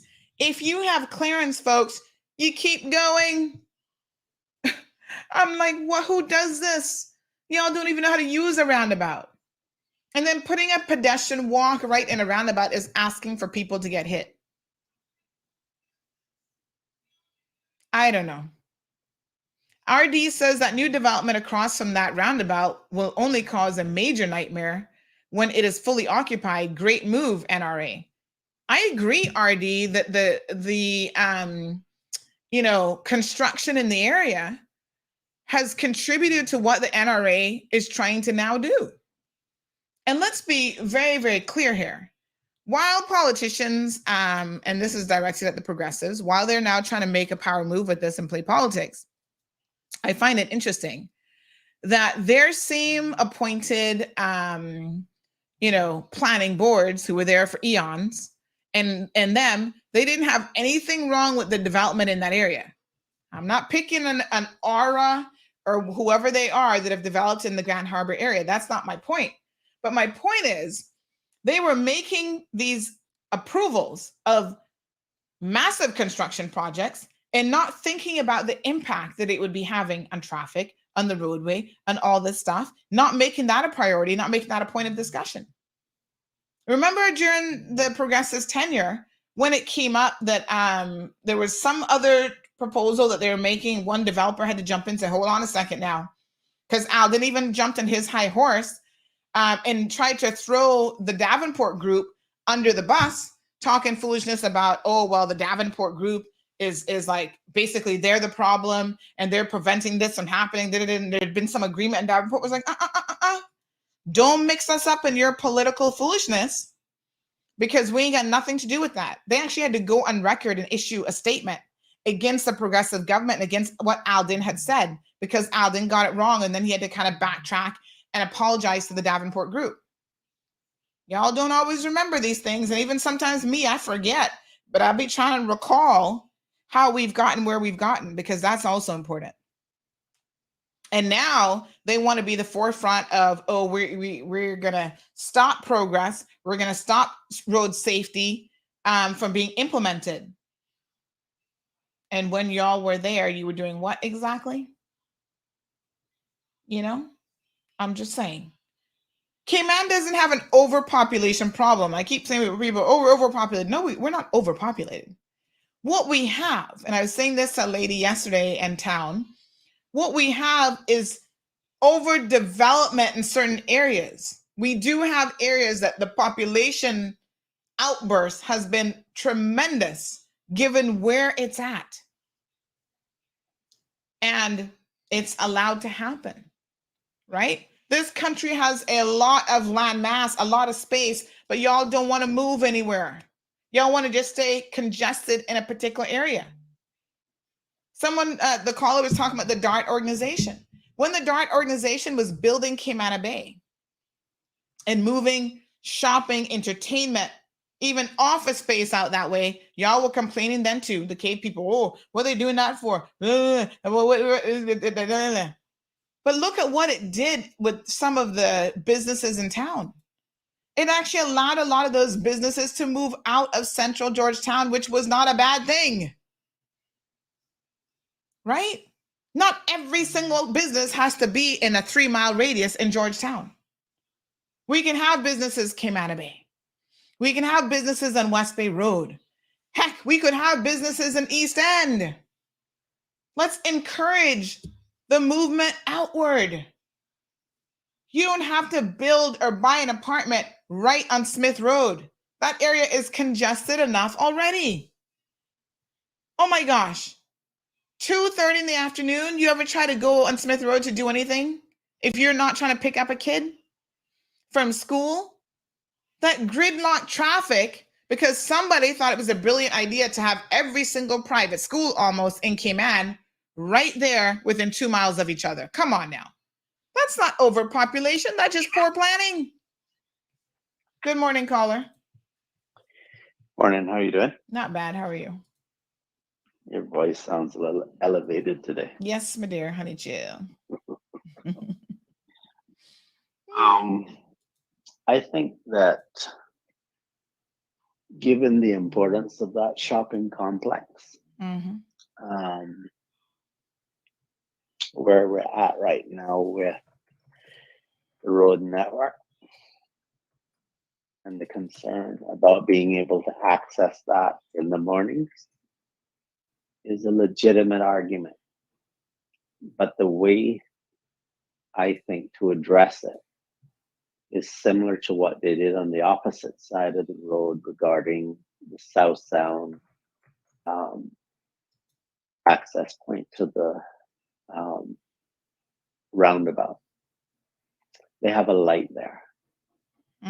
And perhaps what they could do is in the morning time, they could allow the traffic to cross the lane, but not in the evening time. Oh, God, have mercy. Danny, Because have you, listen. you talking about road users already confused? So you're going to have different. It's a light. Anybody can follow a light. Really? Are you sure?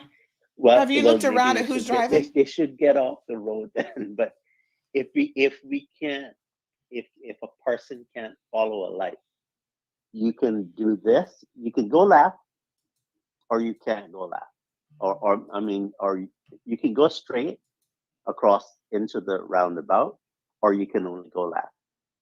That's not complicated. And what I'm saying is that, you see, in the morning time, the traffic is normally going into town, not out. The amount of traffic that's going the other way is significantly less. But in the evening time, the traffic going east is horrendous. So I would agree that during that period of time, that it should be stopped. I think you'll find you'd be confusing more people with one set of rules during certain hours, another set during another. I mean, listen, people are creatures of habits. It's a light. You follow the light, says you can go left. No, sir. Only left turn. You can only go left. That's not difficult.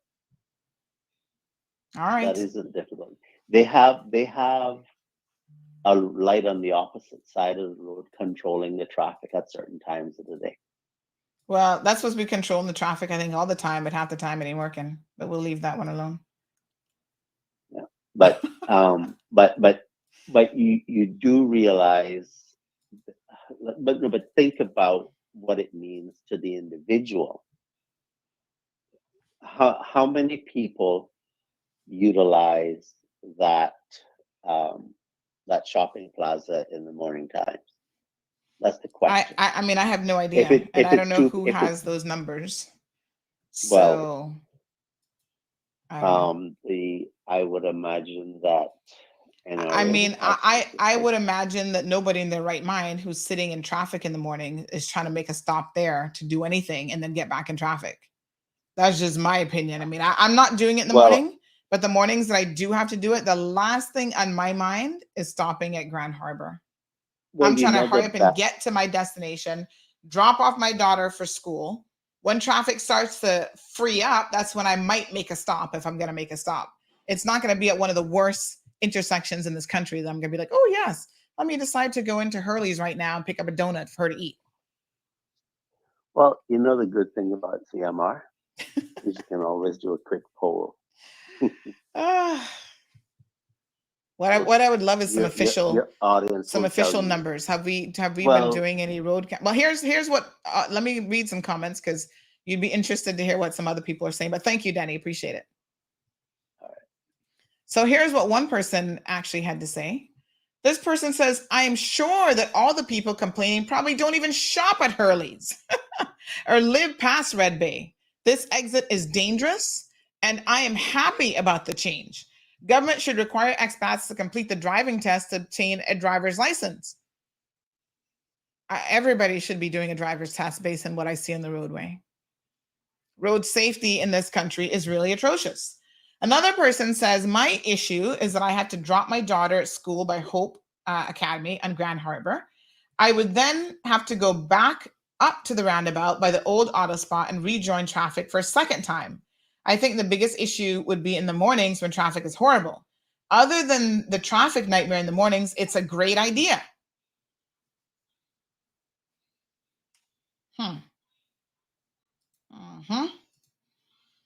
All right. Soka says, even in the US, I see idiot drivers about to miss their turn and drive across 4 lanes of traffic to make it, causing drivers to brake suddenly for the fools.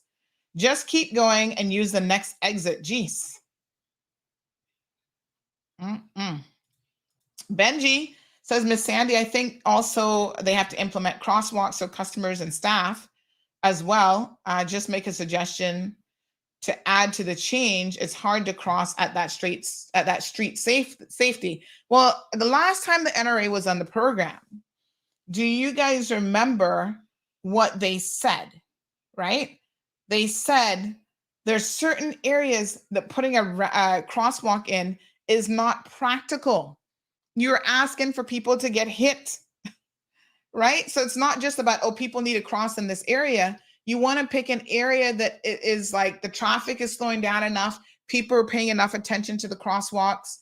So even the determination of where a crosswalk goes is not a decision that is taken lightly. There's a number of different factors that have to be considered. And the number one factor is the safety of the pedestrians who are going to be crossing over.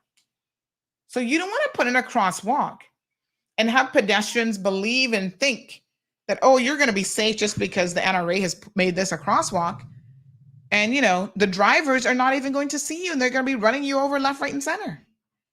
So I don't think that that busy intersection, maybe further up somewhere, I don't know where you're going to put it, but I don't think that that busy intersection is the spot for a crosswalk.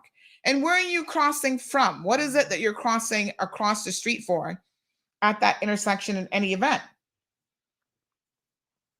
Right? I mean, on the one hand, is those condos.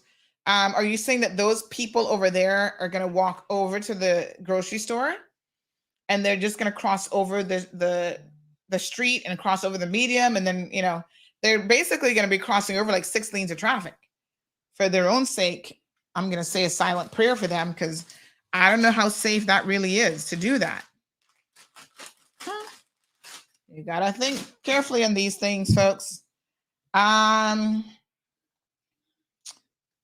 Alejandro says, illuminate the roundabouts. Time for a change. Well, they have put in all kind of illuminations at the roundabouts. They've even put in signs now telling people, look right. Is it look right or look left? Which way do we drive again? Look left. There's the right. I can't remember. But the one there by immigration tells you what direction to look. You couldn't make it any simpler. And they're blinking.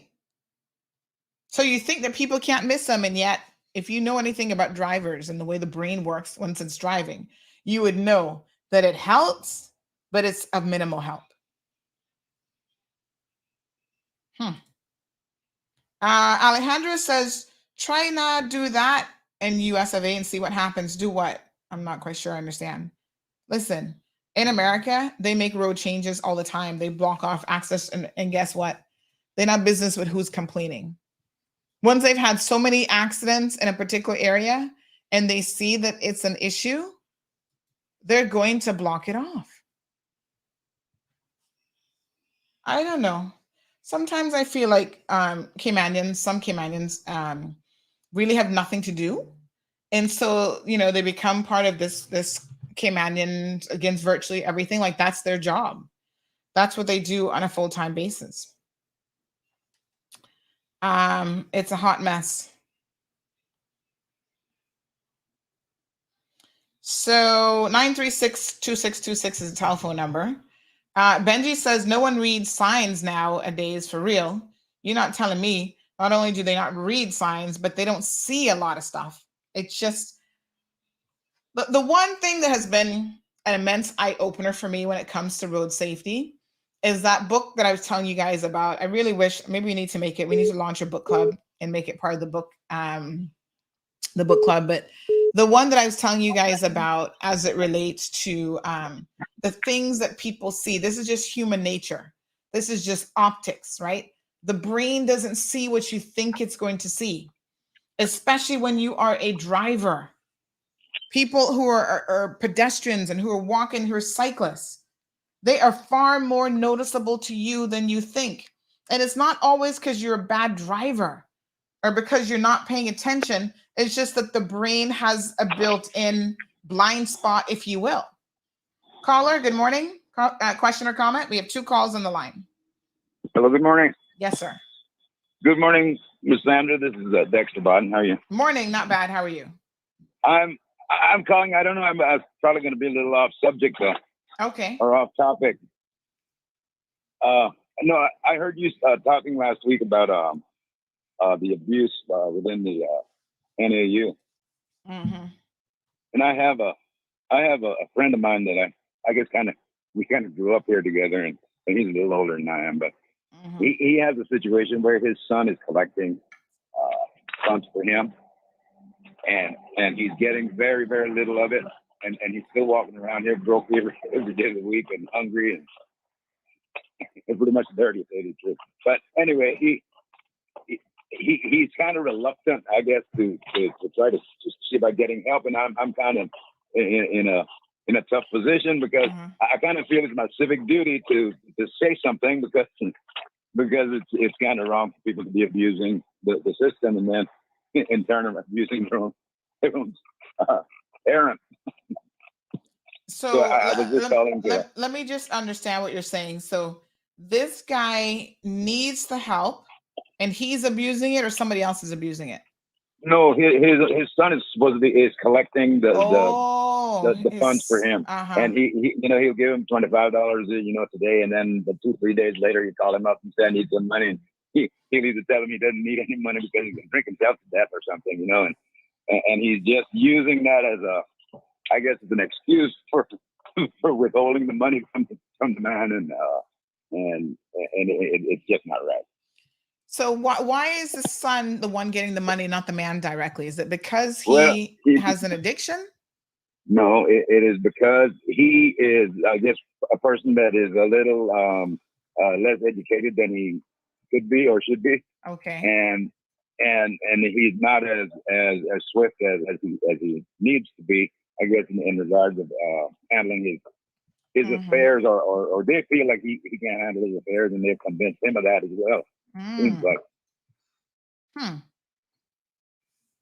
Okay. But they're not doing anything to make his life any better, and it's just not right. So I think probably the right thing to do here is to, and I mentioned this last week about trying to see if we can't get some kind of reporting hotline for the NAU. Right, exactly. Yeah. But the problem, I'm sorry to interrupt you. No, that's okay. The problem I found with trying to do that is that you call that number and you never get to speak to anyone, and no one calls me back. Let me take down your number this morning. Let me just grab my little pen, and I'm gonna have someone. Well, I will pass the message along. Of course, I can't force them to call you, as you well know. I don't work for government, but I will ask that someone give you a call so that you can give them all the details of, let me just write down your number here, of this situation. Because, yeah, I mean, if you have something you want to report, it's abuse of the elderly.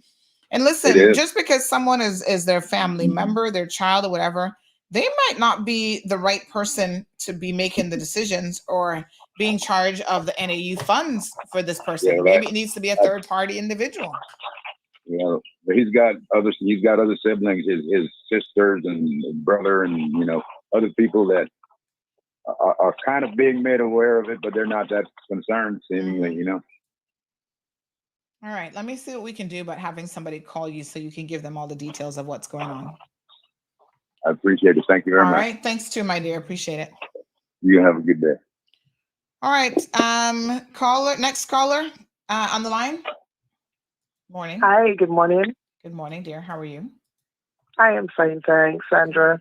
Morning, Keenan. I probably came into the tail end of the conversation. This is Marva Bodner-Reed. Morning, Marva. Morning, but I am really, really distraught and concerned now, certainly with these changes that I see coming up at the roundabout up by Hurley's.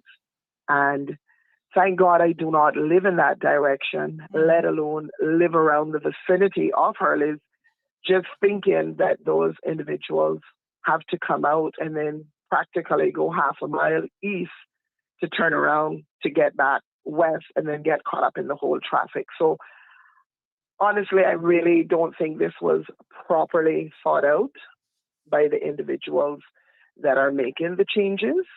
And I do hope that the citizens, that will be affected will really speak out against it. Well, I think what you're going to have, Marva, is people who've never even done that maneuver are going to be complaining about it. So it's not really the citizens that are going to be affected. It's people who have a perception that a ton of people are going to be affected. And as one person said who lives in that area, they said they would really like to know how many people have even had the need to do that. So it's one thing for people to complain about something. It's another thing for them to demonstrate how they have actually ever been affected by that.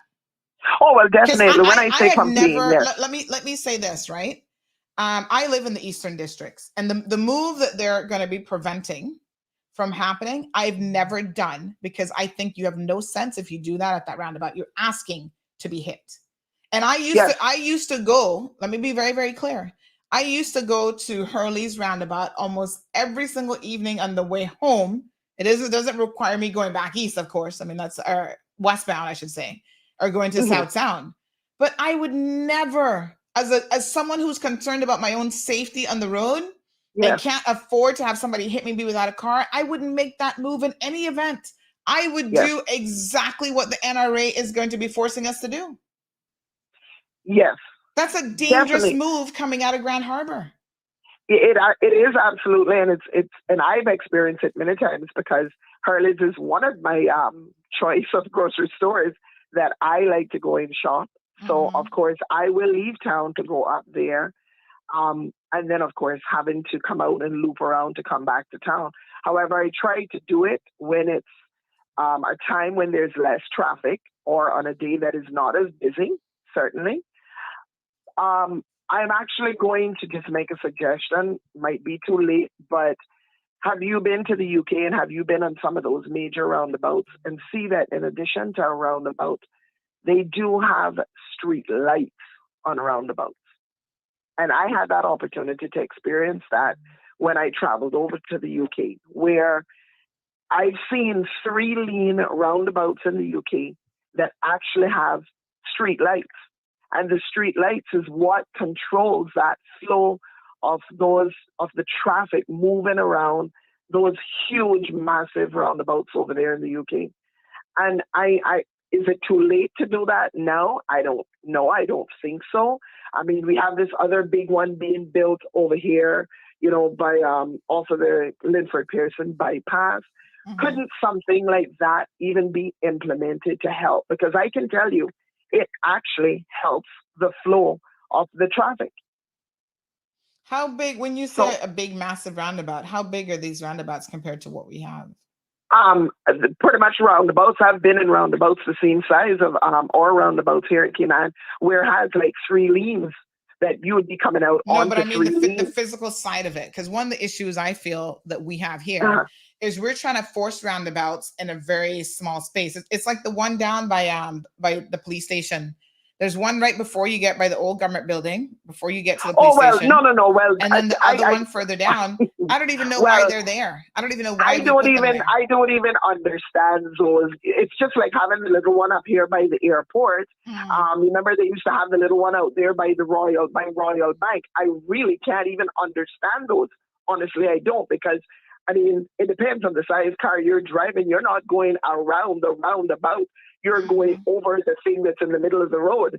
So those little things, I don't consider them roundabouts. So yeah, I know what you're talking about. I'm talking about the roundabouts that I've been to the UK and I've traveled on is pretty much the same size as what we're looking at. I call it house lot roundabouts here in Cayman, because when you look at some of these roundabouts that we have, you can pretty much put 2 homes down in some of these roundabouts because the land mass is so huge that they utilize for the actual roundabout, that they decorate and all of that sort of stuff.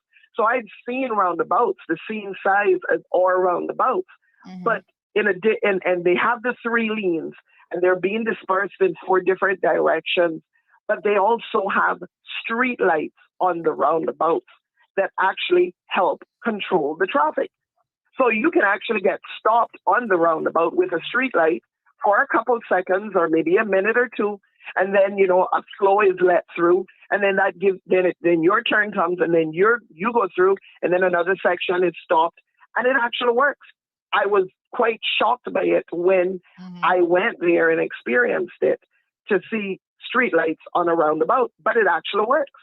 So let me ask you a question in relation to that. So one of the I guess concerns that we have in this jurisdiction is the vast majority of the people who use our roadways are actually people who used to, because we have to remember, we have residents, people here on permits, and then we have millions of visitors per year. So most people who are actually coming and going on our roadways, a lot of them are North American people who've never really seen roundabouts. I mean, the UK, I guess a roundabout is a normal thing. So it's a common thing. Yeah. Any consideration to these roundabouts that you're talking about, making them even more complex? Because that's what you do, I think, when you add, traffic lights and all sorts of things. When you have to consider who your actual drivers are. They're not people from the UK who grew up using roundabouts their entire lives. You're absolutely right. But you also have to consider that a lot of these persons that visit the Cayman Islands don't just visit our islands. They visit the world as well. So they get exposure. And let me say to you now that Americans visiting the world? Yes, Americans visit the world, Sandra. Don't even go there. Please. Most of them don't even have a passport. You may have those ones that come to Cayman for their sun, sea, and sand, but Americans visit the world. Remember when they made it a requirement for them to have a passport to travel? And 90% of them were like, what's a passport? Yes, but guess what? They all have passports now, because you cannot travel without a passport any longer to the U.S. So let me make that be known. And not only that, may I say to you, me being an individual that travel a lot in the U.S. and around the world, roundabouts now, particularly Atlanta, that's a prime example. I was shocked to go to Atlanta and see a lot of roundabouts being developed in certain areas. I was shocked. Even in Tampa, I've seen it. Even in Miami, I have seen roundabouts in certain areas. So roundabouts now is just not in British territory countries or the UK. Roundabouts now are being developed in the US in certain places. Busy cities. So people are exposed. So don't think that the people that just come to Cayman are just now being exposed to roundabouts. No, the only thing what they're being exposed to is driving on the left-hand side. A lot of them coming here for the first time. But they've been, a lot of our visitors that come here, they've been around the world. They've seen the world. And they come here, and yes, so let's not think that way. But obviously, the main problem for them, of course, is, because I work at the airport, and I sometimes step outside of the airport, and I see those persons driving out of the plaza across the street. And guess where they're driving on? Right-hand side. They'll turn out of the plaza, even though the signages inside of the rental cars say, please drive on the left. That is the one thing you have to worry about when it comes to an American. But about them being exposed to roundabouts and stuff, yes, they are exposed to them. And again, of course, it confuses even more when you come to the roundabouts, because when you have those 3 lanes, and there, I've seen it up until a couple of weeks ago, someone was down by Camana Bay. They were all over on the far left-hand lane, but then they turned and switched over in front of me that was going straight down to West Bay Road, because I was going down by Mars Candle. They came from over the far left-hand lane and turned right in front of me, like I wasn't driving fast, and switched over and went over to Camana Bay. That could have been a major accident right there. So, but my thing is that our people that are used to the roundabout, the people that live here, whether we're Caymanians or not, but we reside in Cayman, a lot of us have no common courtesy. And that's where I'm going to touch on.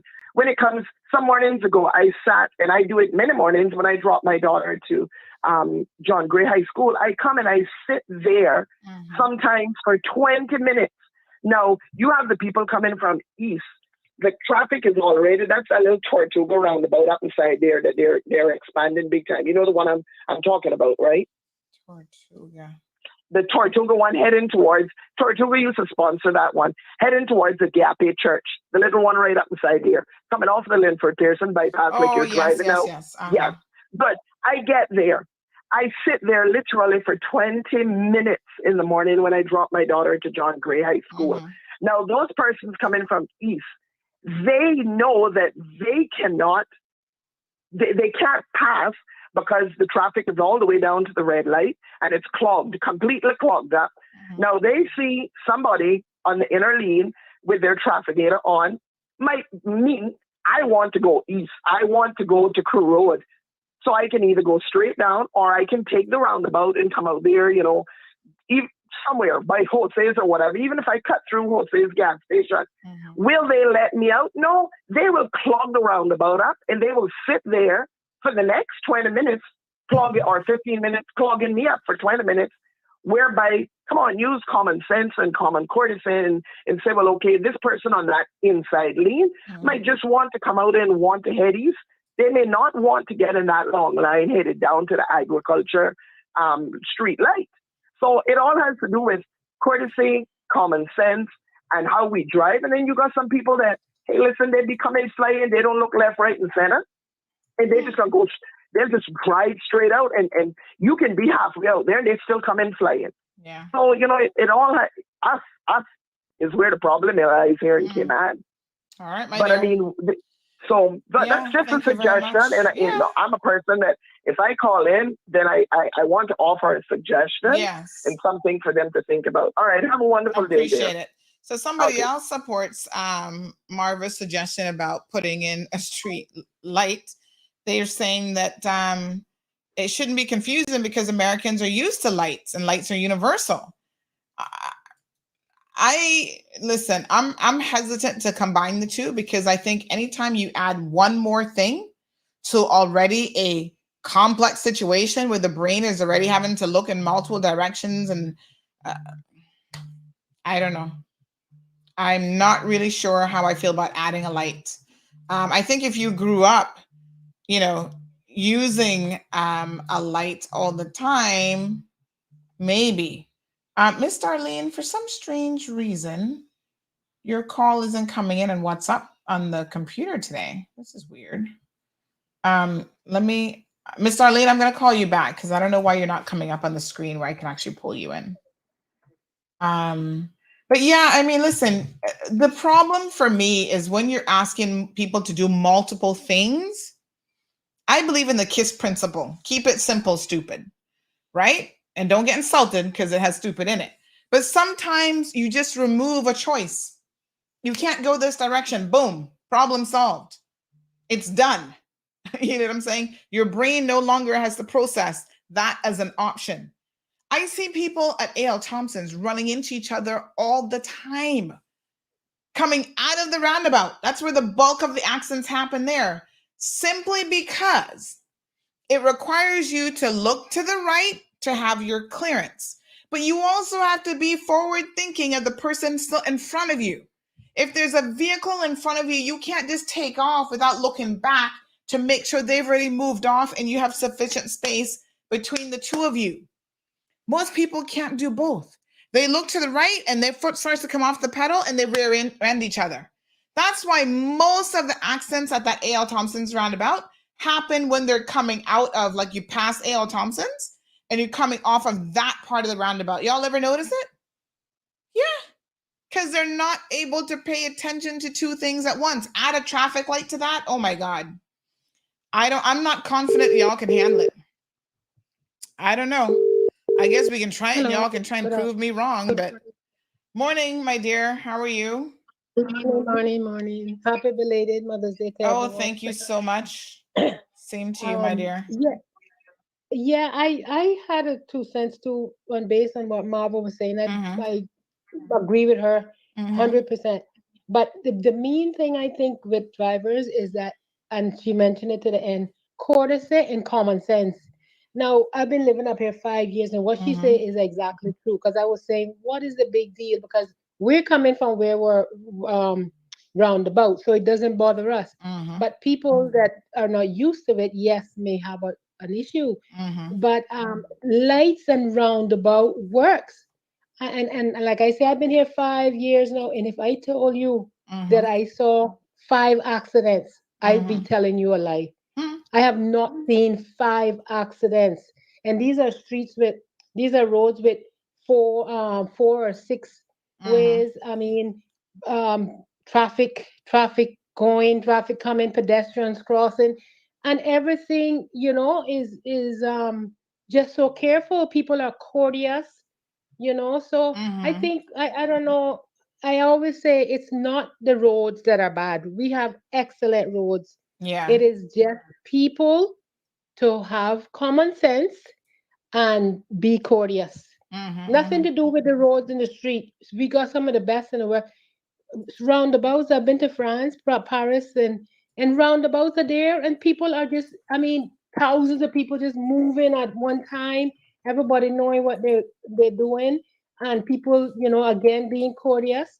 Lights work. I don't care what anybody say, lights work, because if you can't read, at least unless you're blind, and even blind people here can get across when the lights are on or off, because it's provisions in place for them. So they really need to think, maybe that's a good suggestion. Yeah. With the light. Okay. Yeah. Okay. All right. Thank you, my dear. Appreciate it. Bye-bye. Caller, good morning and welcome to the program. With the light. Hello, good morning. Morning. How are you? Yes, hi. Couple of things that I've been trying to say for a while on this. I know it's just one person talking here, but the roundabout situation, it's proven that roundabouts work in up to a given amount of concentration of vehicles. But at that point, at Hurley's roundabout particularly, it's a bottleneck because the roundabout cannot handle that amount of flow of traffic. And the only sensible solution is a vehicular overpass. If you come from Britain, you would call it a vehicular flyover. I don't care what terminology or vernacular one wants to use. Because the necessity to have a free flow of traffic not being interrupted with people coming from the east in the morning, headed west, and then people coming from the west in the afternoon, evening, headed back east. That is the only solution, Sandy, that is going to be able to alleviate the issue at that particular bottleneck. Yeah, I don't think I think it's important to understand what the NRA is saying right now, right? So they're not talking about addressing traffic concerns.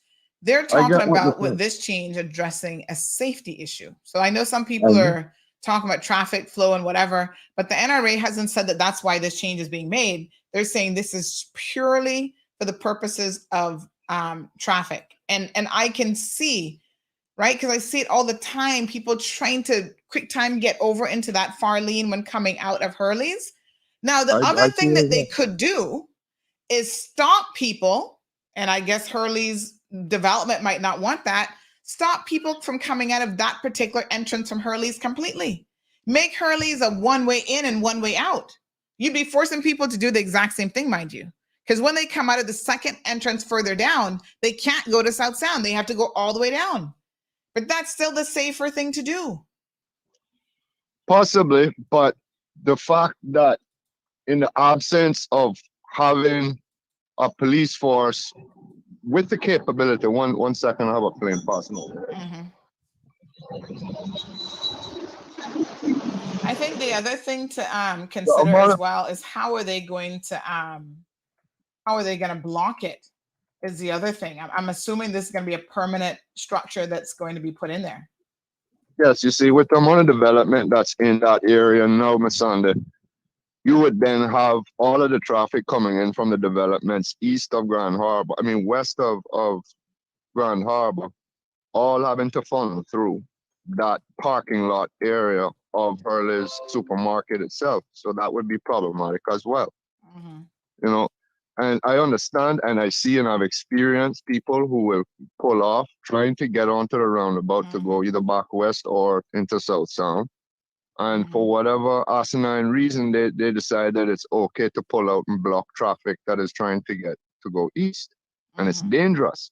However, if you have a police officer there knowing that this is an issue, keeping their eye out for this, haul them over and fine them heavily for that infraction, because in the absence of that enforcement, and everybody knows it, in the absence of that infraction, you're going to have a bit of an anarchy going on, which is what we see all around the board here in Cayman when it comes to traffic woes in Cayman. And we could spend all day long going into tomorrow morning talking about the absolute BS that drivers in Cayman go on with. Yeah. And part of it has to do with that lack of enforcement. Now, that being said, I understand the safety issue, Sunday. Yeah.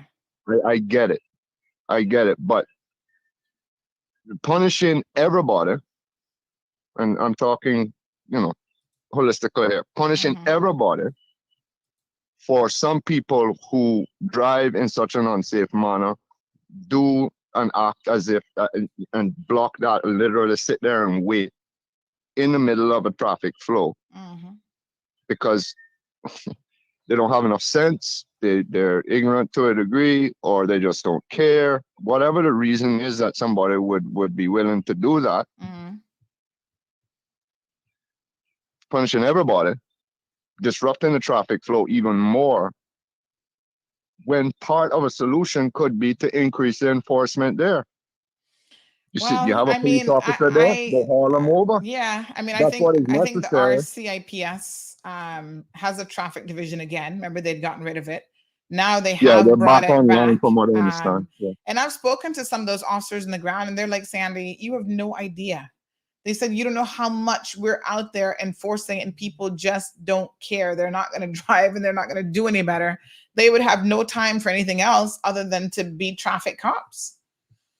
Well, then there might have to be an increase in that regard. But I think if you were to ask most of the populace in Cayman, Sunday, on any given drive, the amount of just simple common sense, the lack of simple common sense when it comes to driving in Cayman, whether it be lack of indicating, we could go down the line. Yeah. There is a definitive lack of enforcement. I don't think that anybody, being objective, could say that there is not a lack of enforcement of the traffic laws here in Cayman. I don't think that anybody could say that.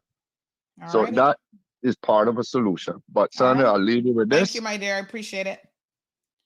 We need a vehicular overpass at that point. That is going to be the only real solution. I think that when you were saying that, I think that the problem is, right, trying to find a solution that economically makes sense as well. Knowing that the NRA has a budget, they don't have a limitless budget with which to operate, right? Knowing that they have a budget, knowing that they have some other major roadworks and stuff going on. I'm sure they're trying to find solutions that are not going to take 5 years to build, require an EIA, and require all this other stuff. Any kind of thing like an overpass, an underpass, any of those things is a major undertaking. Closing it off like what they're suggesting now is really not that big of a deal, to be honest. Sunday, an EIA would not be necessary for a vehicular overpass at that junction. You don't know about the flying cockroaches in that air that can be impacted, you know? Listen, Sandy, I keep telling you about these cave people. How many times has that one roundabout been done over? Hello. They gotta find a reason that overpass can't work, or that's gonna change our visual flow structure of the air, and I can't see in the air anymore. I gotta go challenge government on that, honey. Chill, you don't know these cave people. Sandy, listen, me. Flying cockroaches aside, that one roundabout has been done and redone and done over and done again and done again and done again.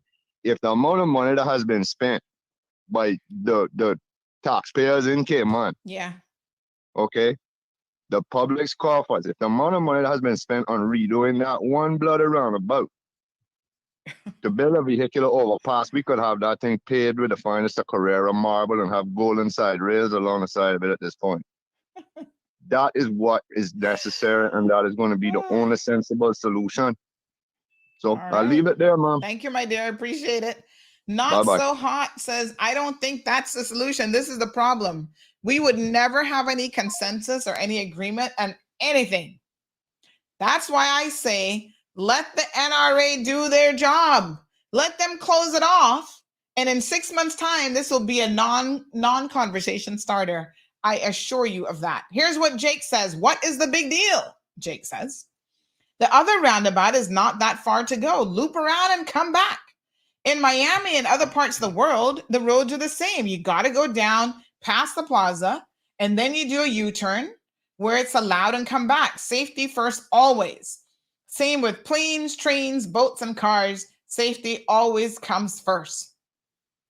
All right, we're going to put up the poll on the website, and you guys can tell me who's for it and who's against it. If it's not really a big deal, and it's just a handful of cave people going on about this change, you know, I don't, Evelyn says exactly, Jake, she's in agreement. What's the big deal?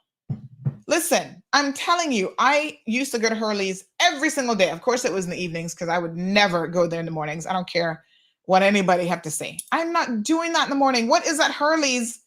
Let me not single out Hurley's. What is in Grand Harbour that is so important for me to stop in the mornings? I don't need nothing from there in the mornings.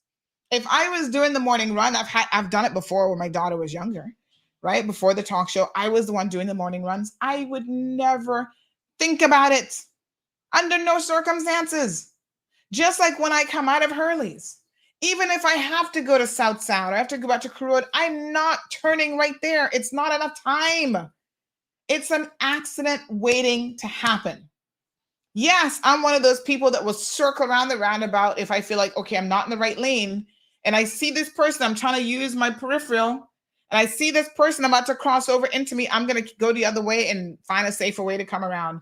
It's just not worth the headache of an accident. Iron Lion says, I completely agree with Jake. First Lady Jeanne says, I don't see the problem, period.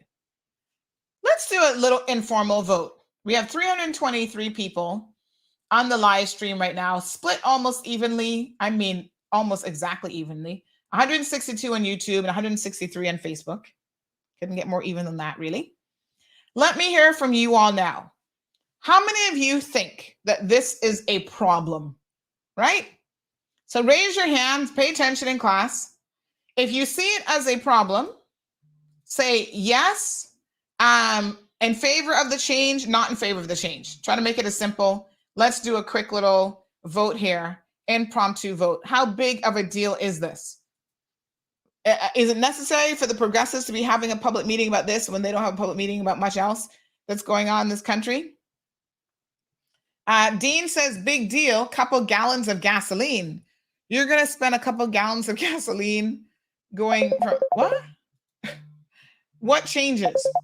So just say yes, agree with the change. No, don't agree. Make it simple. Akina says in favor of the change. Morning, caller. Good morning. Morning, dear. I have my comment regarding the roundabout. Yes, ma'am. I personally don't have any problem. That little road coming from over early is right by the roundabout. I don't use that road none at all. I honestly feel like that right there is not safe. I don't feel comfortable using it even before they change it up to how it is now. I always use the next road and go straight back to the roundabout and come right back down. I feel much more comfortable to do that. So I don't see the problem. Honestly, my vote is for it to be changed. Change it. All right. Yes. So let me Yes, clarify the question. Okay, change. Let me make it yes or no to make it simple. So you agree with the proposed change or not? So yes, I agree with the proposed change of locking that off. No, I don't agree. That's the question. So Yes, so far we have. Yes, I agree, Pierre. I agree 100% for them to change it. Yes, it's not safe, and a lot and I normally see a lot of persons coming from Kuru Road side. I normally see a lot of persons driving so fast to get out of Early's from that roundabout to go to the other side, because you have to cross so much lane, and it is very dangerous because you as a driver, you will see that person coming out from that side. Yes. And you basically start to proceed with caution. Where in which the other person in the other lane really don't care, so they are going fast, and then there can be an accident right there. And remember, you're also competing with people coming from South Sound as well as Crew Road. Exactly. So you have two different it is areas very of traffic, dangerous, plus man. coming out of Hurley's trying to go that. I don't understand why people do it. Like I said, I've never done it, and I wouldn't do it under any circumstances. I don't care if I was trying to go to the most important thing in West Bay. Any across. So if I go to Early's, I just take the back right at the back side there where they have near to the bank, and just go down that road and come back around. Right. I feel much more comfortable doing that. Absolutely. Thank you so much. Yeah. So Akina is in favor. Okay. I don't know. Alejandro says no biggie. If you can't drive, you can't drive. Neith, is that how you pronounce your name? Is in favor. Amori is in favor. She says agree and in favor of the change.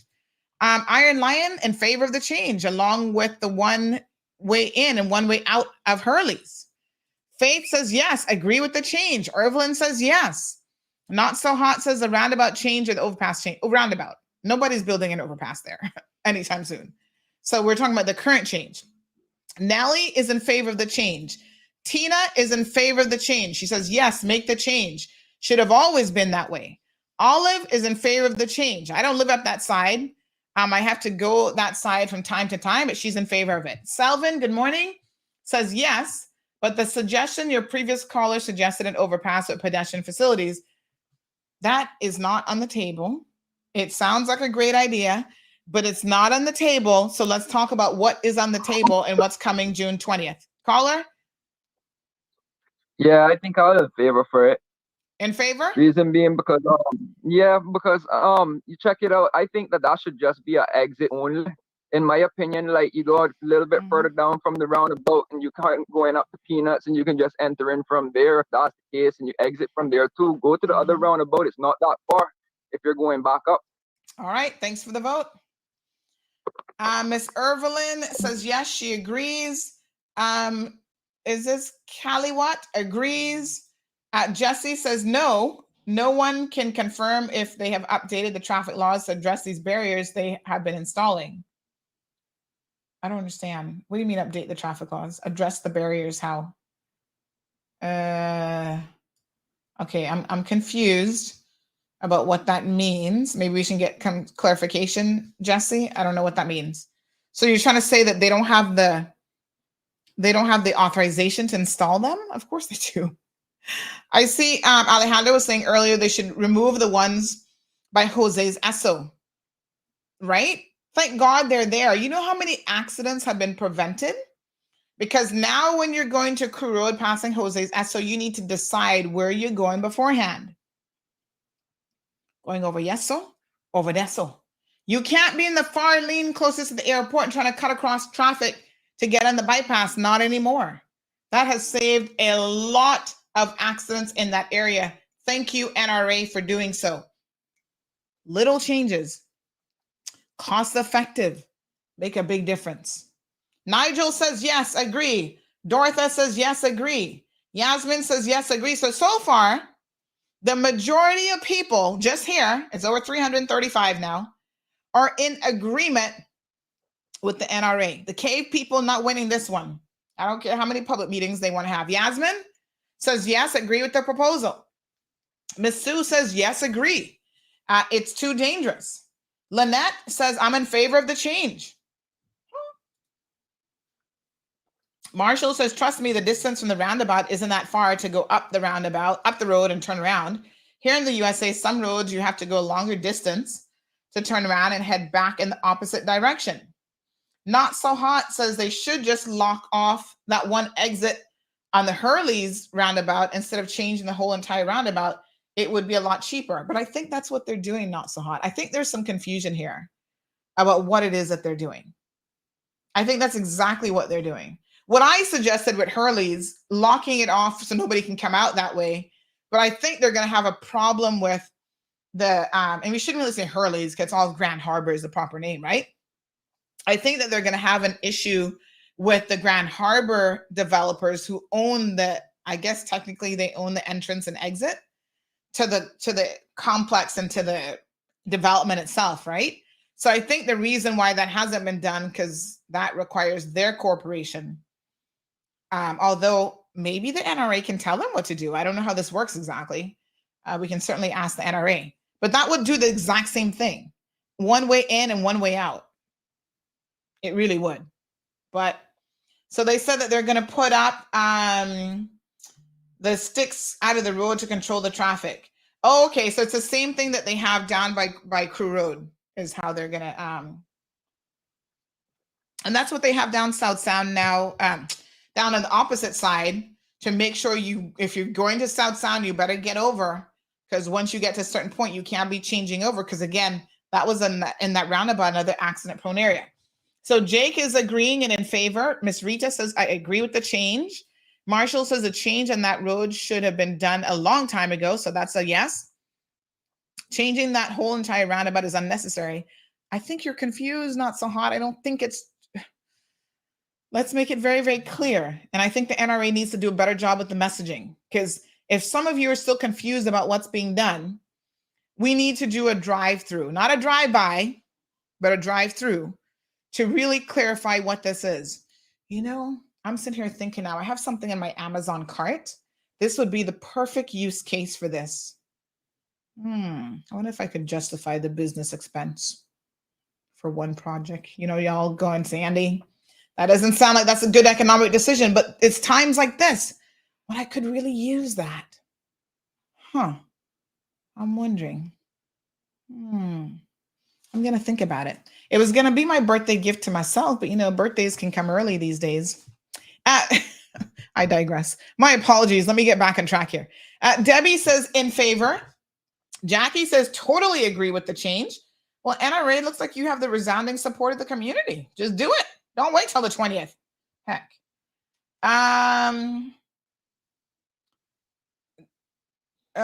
Carla. Good morning, Carla. How are you? Beautiful Carla. She says in favor. Darlene says, I'm for the change. Miss Sue says, I'm voting yes for my two daughters, and they're good drivers. Miss Sue, did they give you permission to vote for them? I love how Miss Sue is just taking control. I'm going to take control of the situation for them too. Tracy says, definitely agree. I always thought that was a dangerous spot. Denny says, install a light that indicates left turn only at times when traffic is heavy going east, and allow crossing the lane. Oh, you're giving people too many choices, Denny. Use the KISS principle. You know, you can't give people too many options. I hate to tell you this, but you leaving it up to them? Marva says, I'm for the change as well. Thank you, Miss Marva. Wee Wee says, yes, agree. Alejandro says, yeah, I don't know who don't understand the roundabout thing, but they're just going to lose a winning battle, right?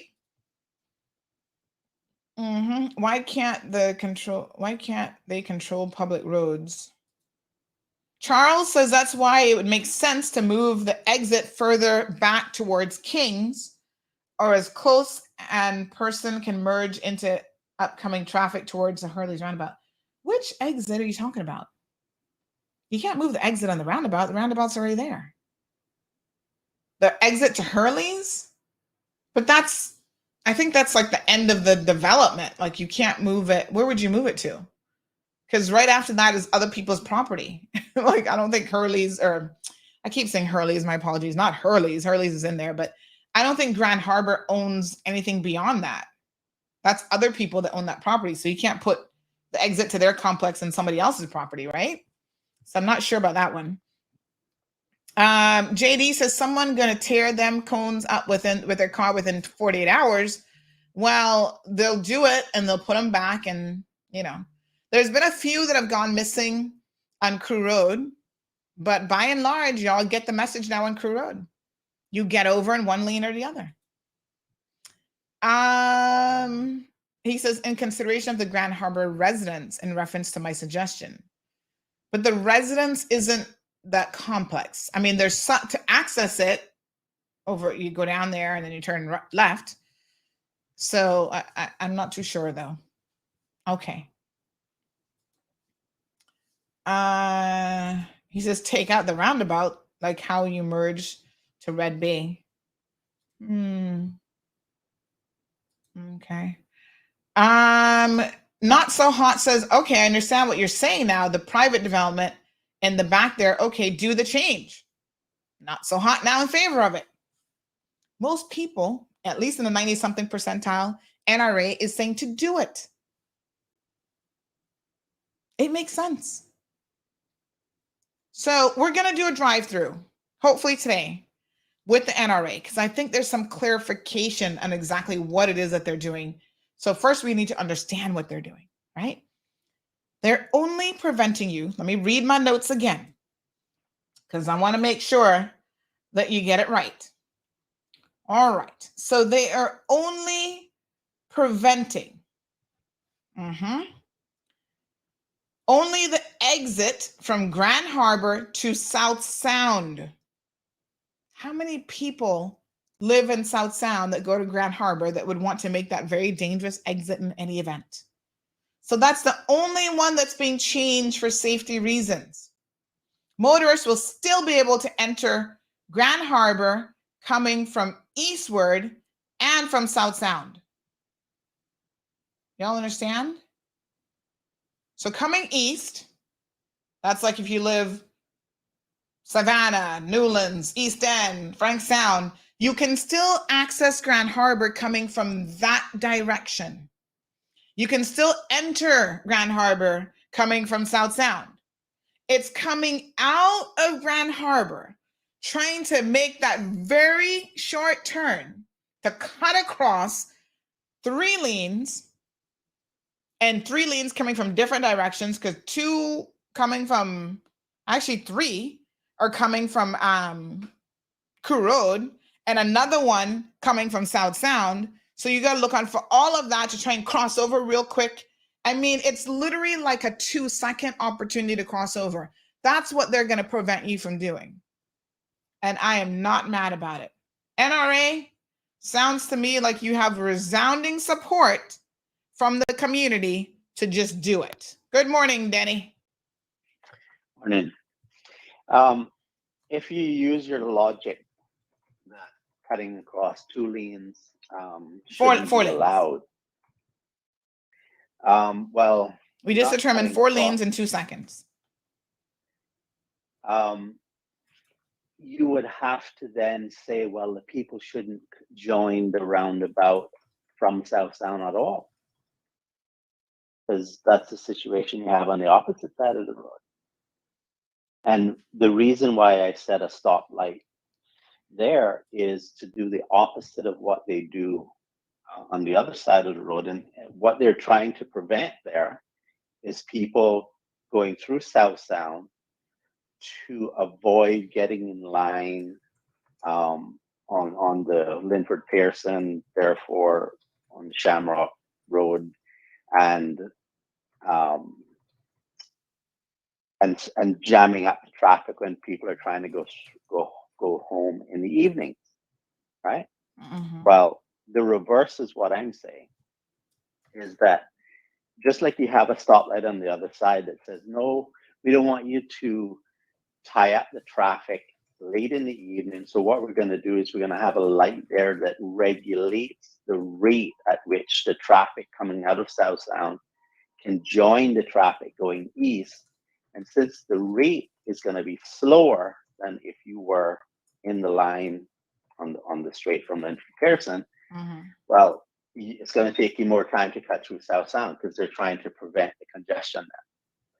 And so if you're coming out of Hurley's now, the same logic is being applied, where you would say, well, what we're not going to do is we're not going to allow you to just go across the road, and it's, by the way, it's not just going to South Sound, it's going to Linford Pearson as well. It's being disrupted by that.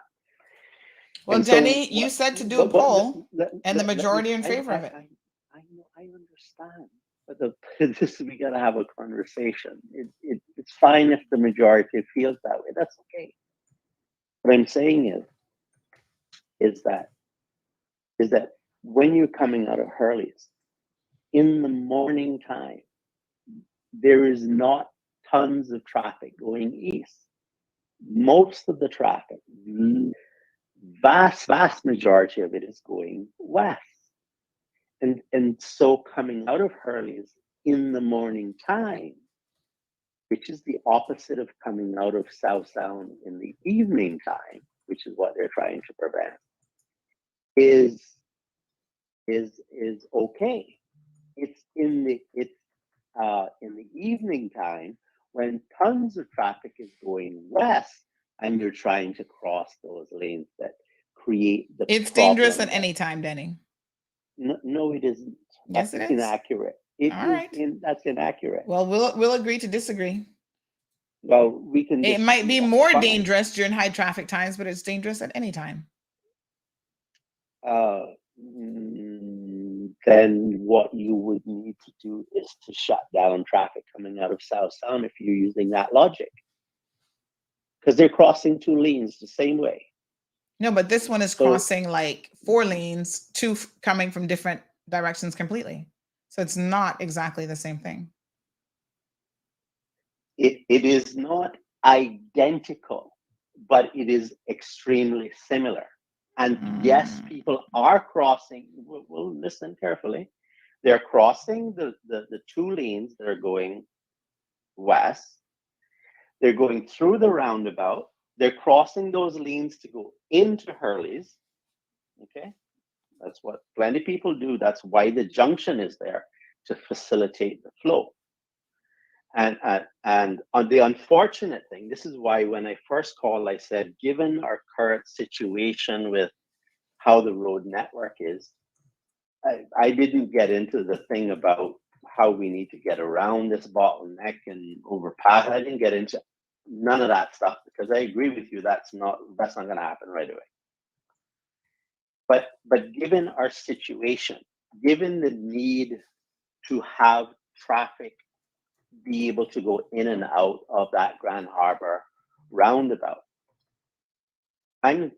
you're just using the same logic that is on the opposite side of the road coming out of South Sound. So if you think that you shouldn't be able to come out and go across on the opposite side of the road by Hurley's, then you need to look at what you're doing on the traffic coming out of South Sound. All righty. All right, take care. Okay, so another person says, please ask Denny to stop confusing everyone. I think that solution of doing something during certain hours and something different, that's going to confuse people. Charles says, across from that new plaza in Grand Harbour, by the way, I haven't been in that new plaza. Anybody been there? An exit can be somewhere along that way, which give the residents and Hurley's should agree upon, due to the residents there have to drive through Hurley's parking lot to go to RBC section to exit. I'm in support of the change as well. Yeah, I mean, I don't know how they're connected. Like those property owners are obviously, I mean, they don't have to go down RBC if that exit remains open.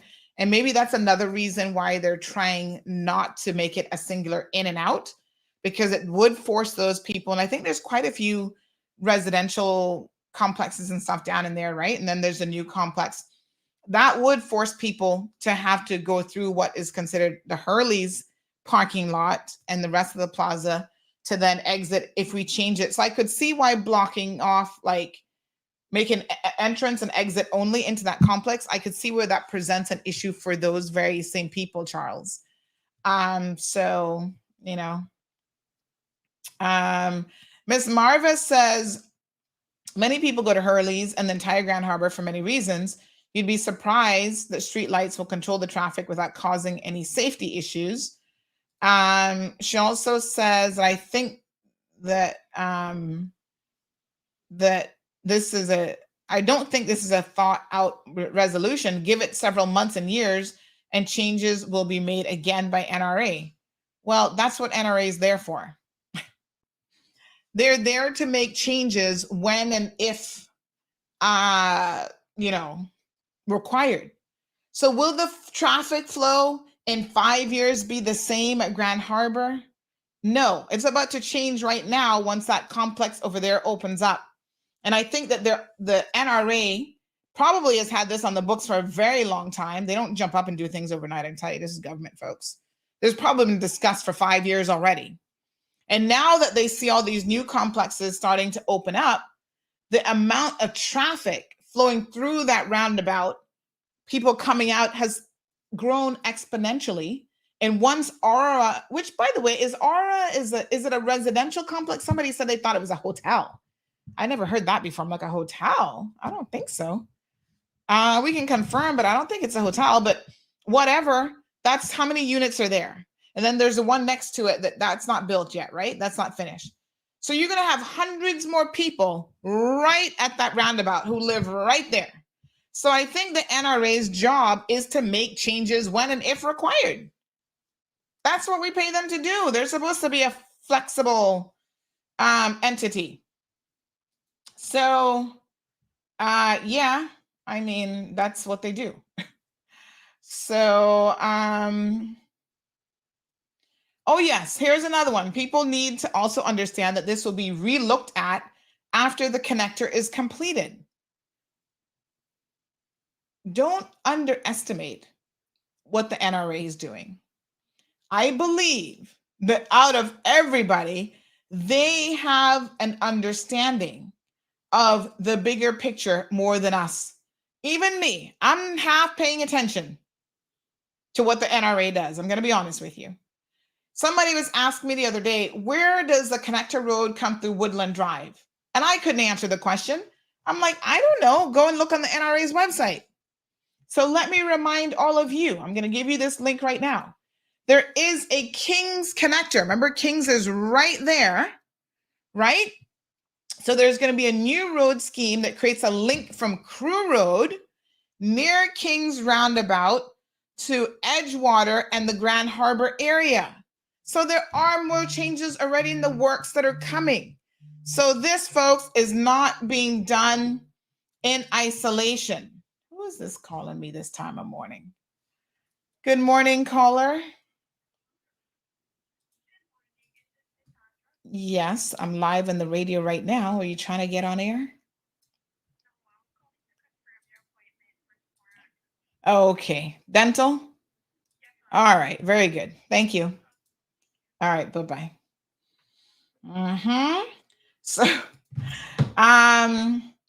So this plans are now in place for an eventual connection to Selkirk Drive and the Prospect area. When completed, the road will provide an alternative parallel alignment to Crew Road from the CUC roundabout to Red Bay roundabout. I mean, listen, this was already gazetted as Boundary Plan 637. Constructions, it's supposed to be 2022 to 2023, approximate cost of $3 million. 2022 2023? Well, when's it going to get started, honey chill? Can we hurry up and get this connected going? So listen, this is why I say we're not the experts. I'm not the expert. I don't know every roadway and all the plans that they have going on and blah, blah, blah. That's why I say, let us lean on the understanding of the NRA to say they know what they're doing. Okay? They've released videos trying to explain it. We'll get them to do another interview. Here's the CUC Roundabout and Kings Connector. So that whole area, yes, changes are coming. That whole area is going to be changed up. If you really want to stay abreast of what the NRA is doing, please go to their website. I will give you all the links. There's a section called projects. And under the projects, you can see the things that have been in the works. And there's quite a few, honey child, that have been in the works for quite some time. They don't jump up and make such changes overnight. And they've thought about these things. And I'm going to lean to their expertise and their understanding. So my vote is yes. Let's get it done. The sooner, the better.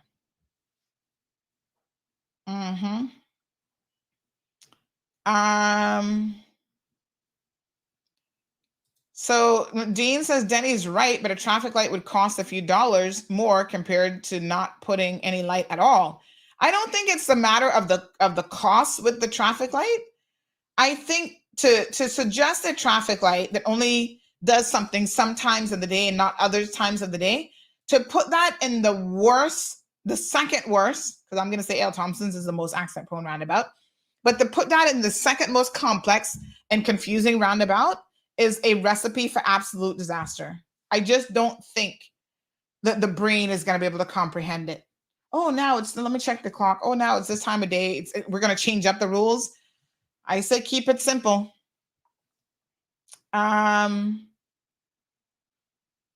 So Mr. Waltero, good morning, says, where else in the world have stoplights before you enter a roundabout? Teach drivers to use it correctly, not like an intersection at traffic lights. I'm telling you, the traffic light thing is going to be super confusing. Ms. Sue says the new people in the new apartments around there are the complainants about this matter. Actually, they are not. They are not the ones who are complaining. I see people all the way South Sound who doesn't got nothing to do with them, really, complaining about this. You would be surprised who's complaining. And from the looks of it, it's really not that many people. So the majority of people are saying, do it. That's all I can tell you from what we've seen. We'll put up the poll on the website. Y'all can vote on the website. And that's that. All right, good folks. I don't think we got through all of our topics today. We need to talk about this child molester, Salvin Caballero. He's been found guilty of sexual assault on a very young child.